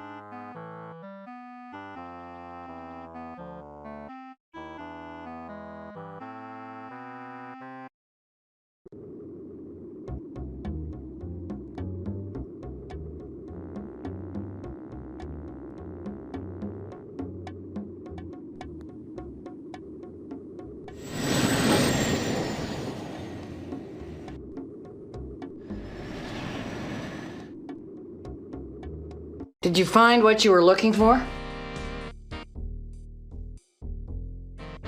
Yeah. It went through the wash, but I think it'll work. Well, let's see it. I haven't got all day.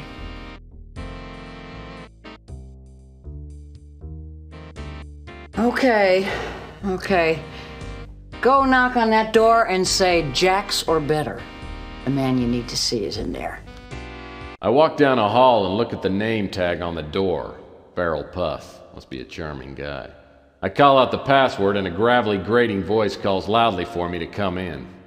As I step into the back room, I'm blasted by an aromatic wave of cigar smoke, alcohol, fish, and body sweat. The combination almost knocks me out. The room is empty except for a bloated hog of a man who seems to be the source of all the foul odors. I ain't seen you here before. Who the hell are you?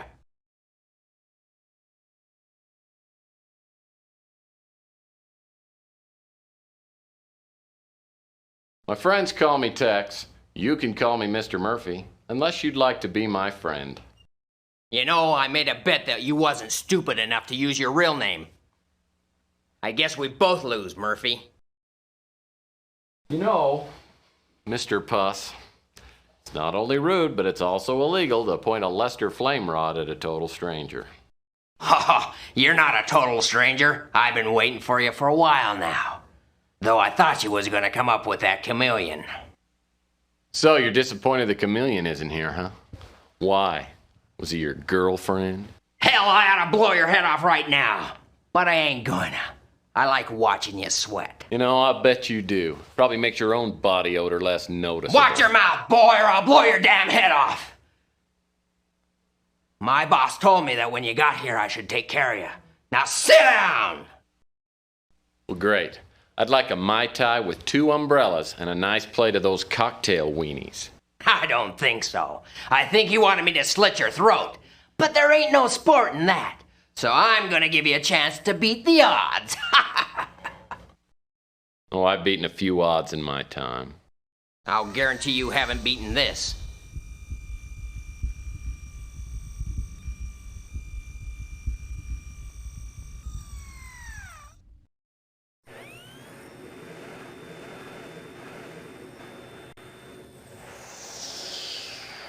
I call it the Farrellette table. 3 of them balls are hollow, and there's a spy drone in each one. They're little robotic arachnids with nasty stingers. Well, dare I ask what's in the 4th ball? Inside that one is part of a ticket to the Moonchild. I'll mix them around.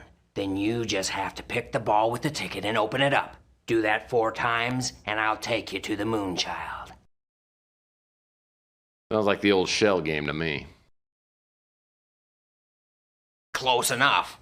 Here's the ball with the ticket. Let's play. Okay, pick a ball. Any ball.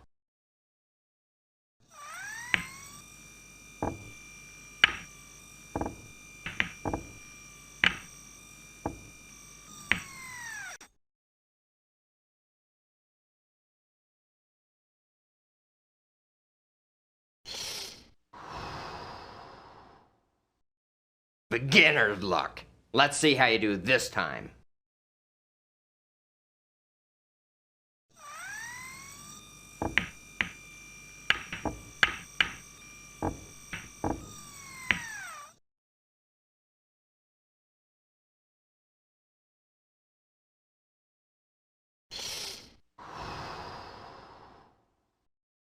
Damn it!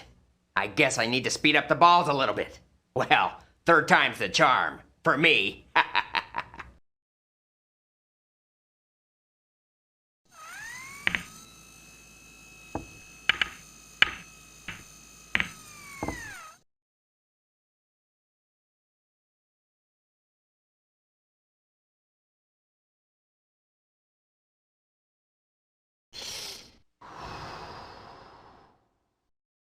Lucky today, aren't we? I can't wait to see a spy drone tear your head off. No one's gotten this far before, Murphy. It'd be a real shame if you screwed up now.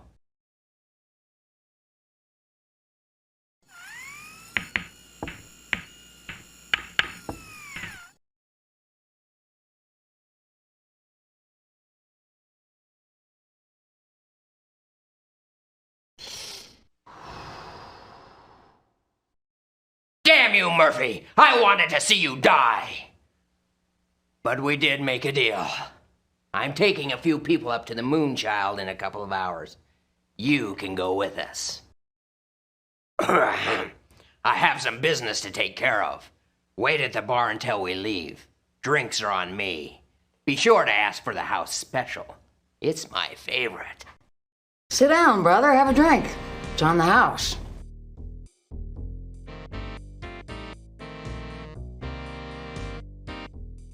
Free drinks? Doesn't that eat up the profits? That's pretty funny. This way station's gonna be a ghost town tomorrow.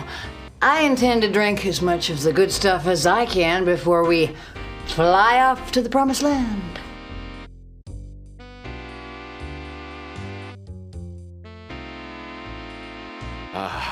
promised land. Should be quite a party. So when are we leaving? Oh, it won't be long now. The purification will be tomorrow at midnight. Yeah, sounds like fun. By the way, Farrell told me to ask about the house special. Oh, really? Well, Farrell's always been partial to the house special. Here you go.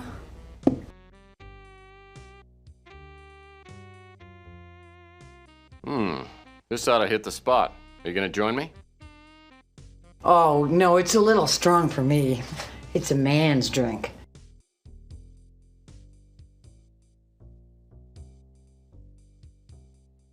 So, you're Tex Murphy. Well, we're gonna make your trip as comfortable as possible. Nighty night!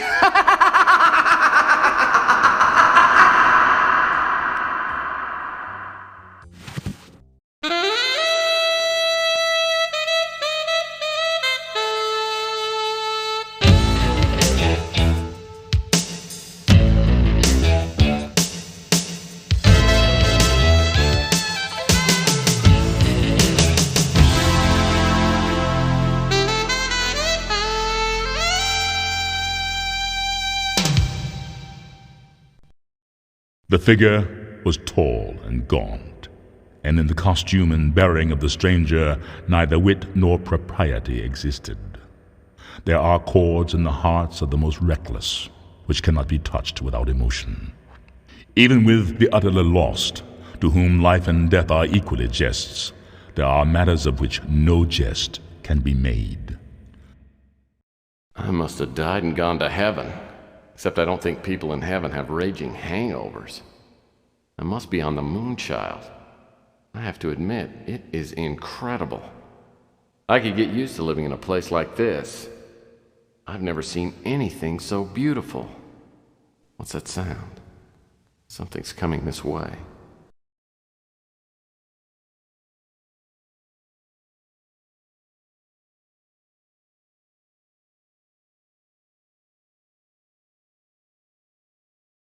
Wake up, Mr. Murphy. We'll have no sleeping through the greatest event in the history of the world. I'm so glad you could join us on this sacred day. Maybe you don't recognize me. It has been some time. Lowell Percival, at your service. You did a job for me on Mars a few years back. Cleverness, tenacity, both then and now, have shown me that you belong here. In fact, I need to thank you for securing the statuette for us. The flawless crystal and the symbolic purity of the dove are the foundation of our beliefs. Our sacred text has said that our destiny would be secure only if we had the statuette in our possession. We are deeply in your debt. In an hour or so, we will fulfill an ancient prophecy. Specifically, the purification by means of the Great Alluvion. It is a fabulous name for a somewhat nasty process. Those creative minds at GRS worked extra hard for a long time to make our prophecy a reality. It was quite a challenge to come up with a plan that would match the details of the Great Alluvion as it is described in our sacred text. Cost me a fortune. Now everything's prepared. At midnight, I will become the savior of our dying world. The earth has become a rotting shell, inhabited by a mongrel breed of half-humans that infest the pure races with their filthy, mutated genes. Is that to be the fate of mankind? The earth must be thoroughly cleansed for mankind to be saved. Soon, we'll release the seeds of purification, the great alluvion, the baptism of fire, which follows will destroy all life on earth. But from the ashes will arise a glorious new age. In keeping with the sacred prophecies, we'll wait 40 years here on the Moonchild. Then our genetically pure children will return to a world that, like them, is clean and unspoiled. Though I may not live to see it, I will die peacefully, knowing that I have given mankind a purified world. I designed this moon child to be the ark of humanity, but it is also a splendid place to spend the next 40 years. We have it all here: aquariums, aviaries, zoos with animals of all kinds, forests, rivers, mountains, nightclubs, ballparks, everything you could ever want. And the people, only the creme de la creme: architects, bankers, doctors, artists, musicians, and a former president. And as for the women, they're all beautiful, intelligent, accomplished. 1,000 men, women, and children, all bound together by belief and purpose, a desire to create a world free of imperfections, a society of harmony, peace, without fear, without crime. Share in our dream, Mr. Murphy. You have less than an hour to decide. I can't allow you to attend the big purification party, but I'll be down to see you right after. I'm sure you'll agree that your options are limited. So, Lowell Percival is behind all this. His offer is tempting. It sounds like paradise. And there's probably no way to stop the cult now, so maybe I should just make the best of it. Hold on, Murphy. Don't forget what they've got in mind. They intend to wipe out every person that doesn't have to meet their standards. I wouldn't last very long in a club like this. I could never be part of their brotherhood. I've got to find a way to stop them, but I'm gonna need some help. If Ava Chauncey is still alive and I can find her, the two of us might be able to figure something out. Maybe it's too late, but I've got to do something.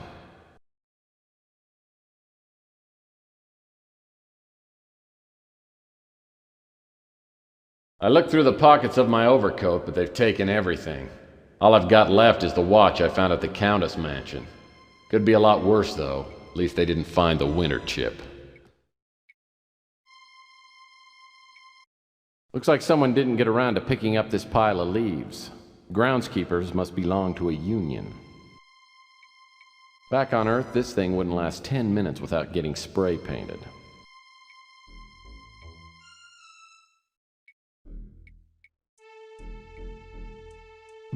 This piece of rock looks like it's come loose from the mortar. Nice piece of stone. Smooth, shiny, and fits snugly in the palm of my hand.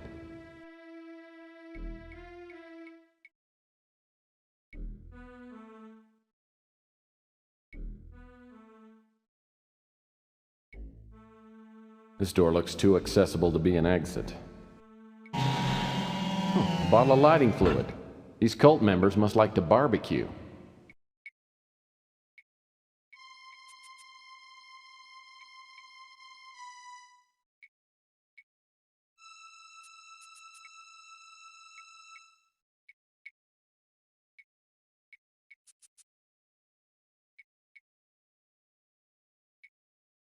This rock looks like it may actually be a piece of flint.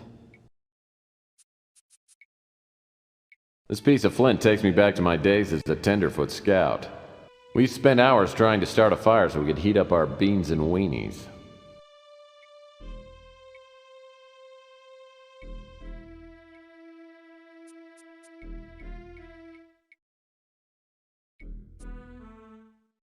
A rake. Too bad someone already gathered up all the leaves in here.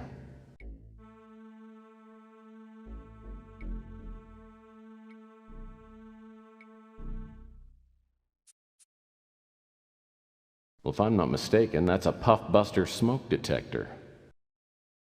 This must be the way out, and I can hear someone pacing from the other side. Probably the security guard.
What an idiot.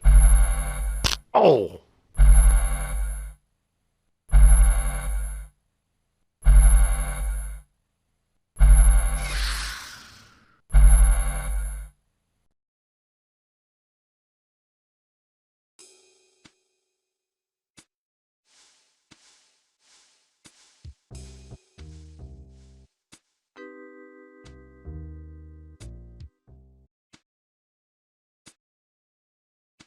So, this is the door to the observatory.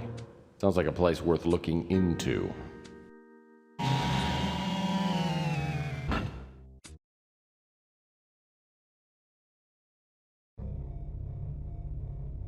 This panel door is locked.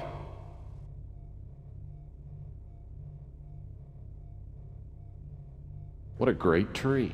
If I get off this godforsaken pleasure satellite, I'm taking it with me. It'd look great in my office.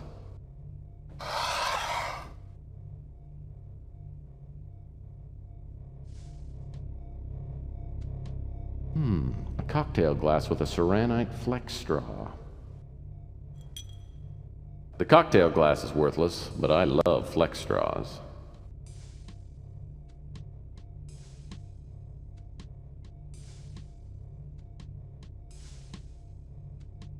What a great tree. If I get...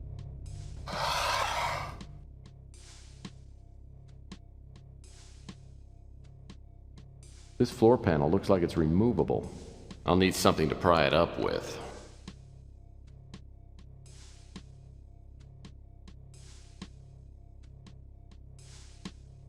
This looks like an old-fashioned telephone jack. No, it's a recessed button. I'll need something to reach in.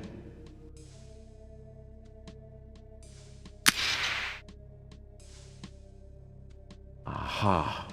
This panel should give me access to the Moonchild's main computer. Hold on, everybody, because it's gonna be a bumpy ride. This door leads back to...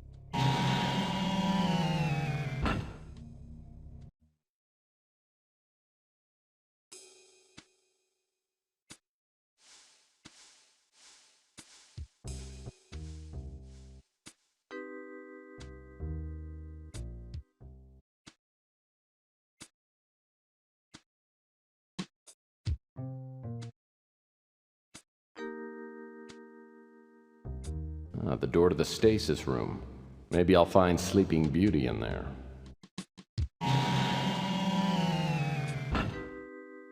As I enter the stasis room, I feel like I've stepped into a fairy tale. I'm no Prince Charming, but there's a Sleeping Beauty lying peacefully in a cryonic chamber. It's Ava Shanzi. Boy, do I need to talk to her. As I look around, I spot a console nearby.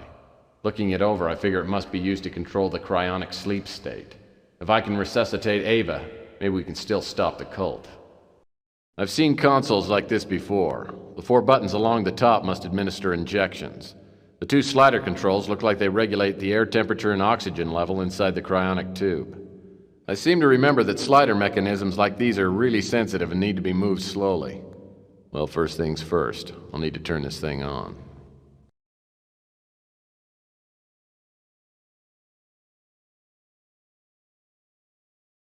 Aha! A red light went off in one of those Phase 1 boxes. I must have done something right. Now I've got to get those other boxes to light up.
So, is it all over? Are your prophecies taken care of? Look, prophecies aren't in my job description, okay? I'm just a humble PI trying to save the world as we know it. Well, if you're not in the cult, then what are you doing here? Look, I think we're running out of time here, but my name's Tex Murphy. I know you're Ava Shaughnessy because I followed your trail from the Colonel to GRS to up here. So why don't you tell me how you ended up getting freeze-dried? Percival has a thing for me, so he decided not to have me killed. Instead, he put me into stasis to keep me out of the way until after the purification. Well, I've got some good news and I've got some bad news. The good news is the purification won't start for about 45 minutes. The bad news is we've only got 45 minutes to stop these people. Luckily, I've got the winter chip, but you need to tell me how to use it. Well, how did you get it? Listen, there's no time for explanations now. We have to hurry. Take this. There are instructions on what to do with the winter chip. When you get into position, wait for my signal. In exactly 30 minutes, I'm going to create a power surge. That will give us our last chance to stop the cult. That note also has instructions on how to reach the escape pods. I'll wait until the last second, but hurry. And listen, Murphy, good luck. If we get out of here, you can tell me your story.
Looks like someone laid a piece of pipe here.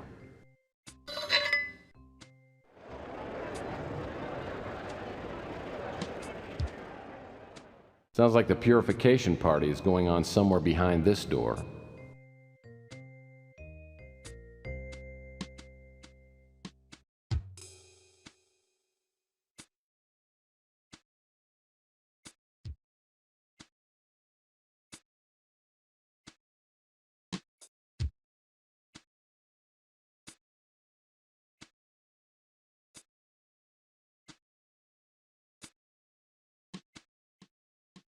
This is the door to the observatory.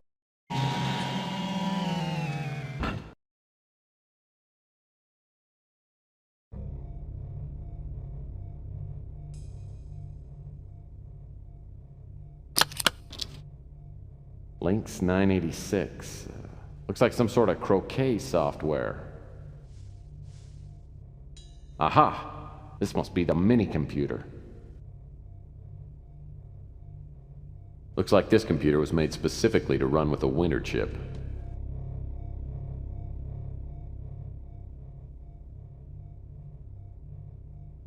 Pipe is slim, but it feels pretty solid. Make a nice pry bar.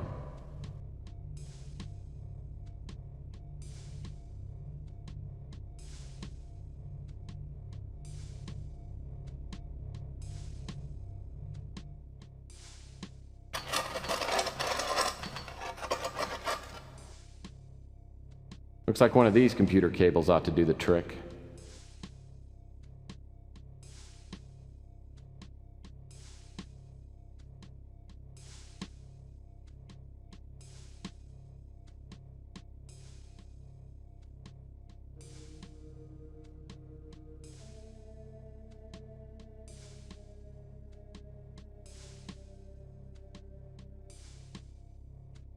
It's been almost 30 minutes.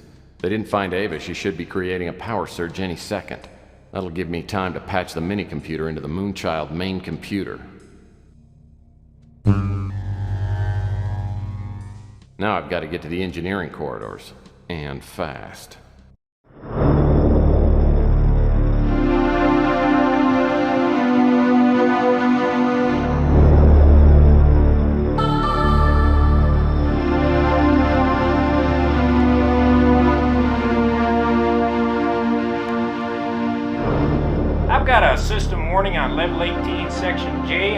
didn't override that.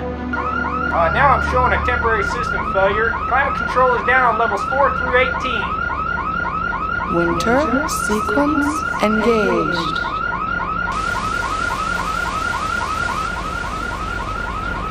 I don't understand it. The whole system's going haywire.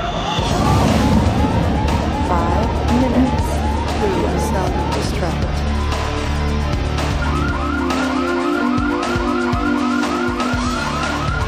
The whole system is shutting down and I can't do a damn thing about it. Damn it! Malfunction has initiated the self-destruct sequence. Download the backup system. 3 minutes to self-destruct. What the hell is going on down there? We got electrical short fires breaking out all over up here. Whole integrity has been compromised.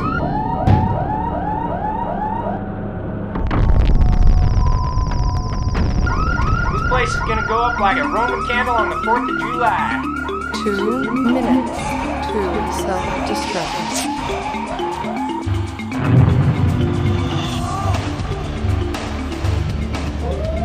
Lord is my shepherd, I shall not want.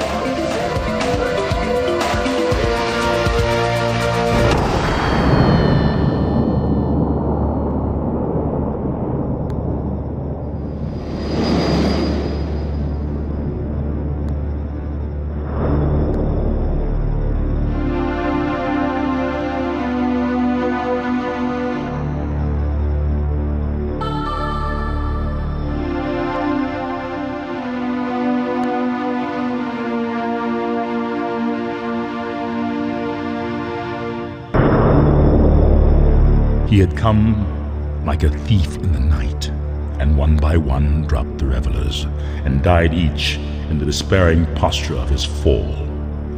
And darkness, and decay, and death held illimitable dominion over all.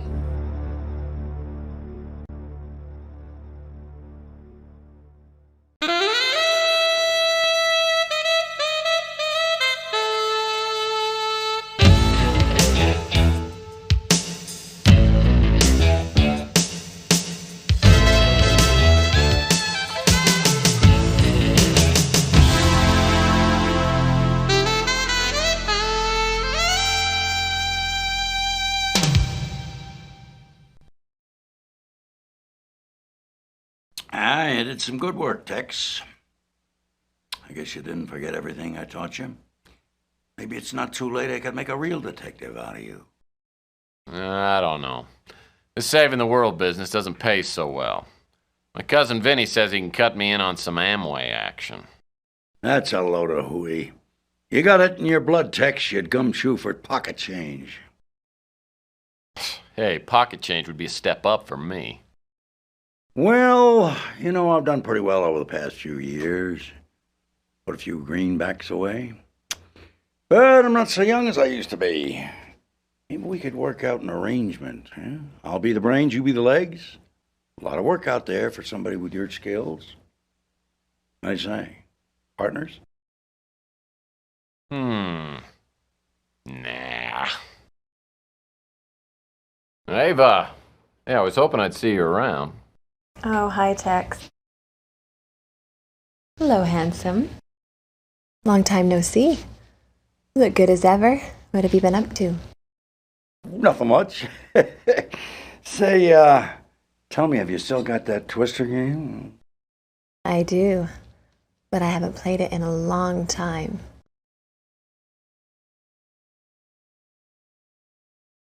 Listen, Tex, something's popped up. I think I found a partner to do undercover work with. I'll see you around. So here I am, back where I started. Lonely, broke, and late for an appointment back in my office.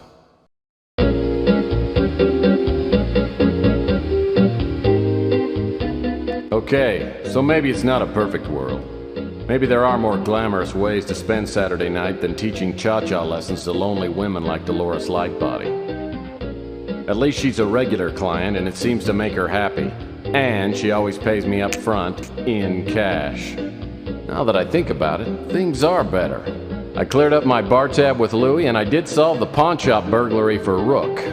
Yeah, once word gets around, I'll be up to my neck in good-paying jobs. Looks like Murphy pulled it off, sir. Yes, but next time, he may not be so fortunate. Next time, sir? The forces of darkness sleep, but do not die. Even now, I sense evil stirring. An evil about to re-enter the life of our friend Murphy. Tex, honey. Long time no see. Forgive me?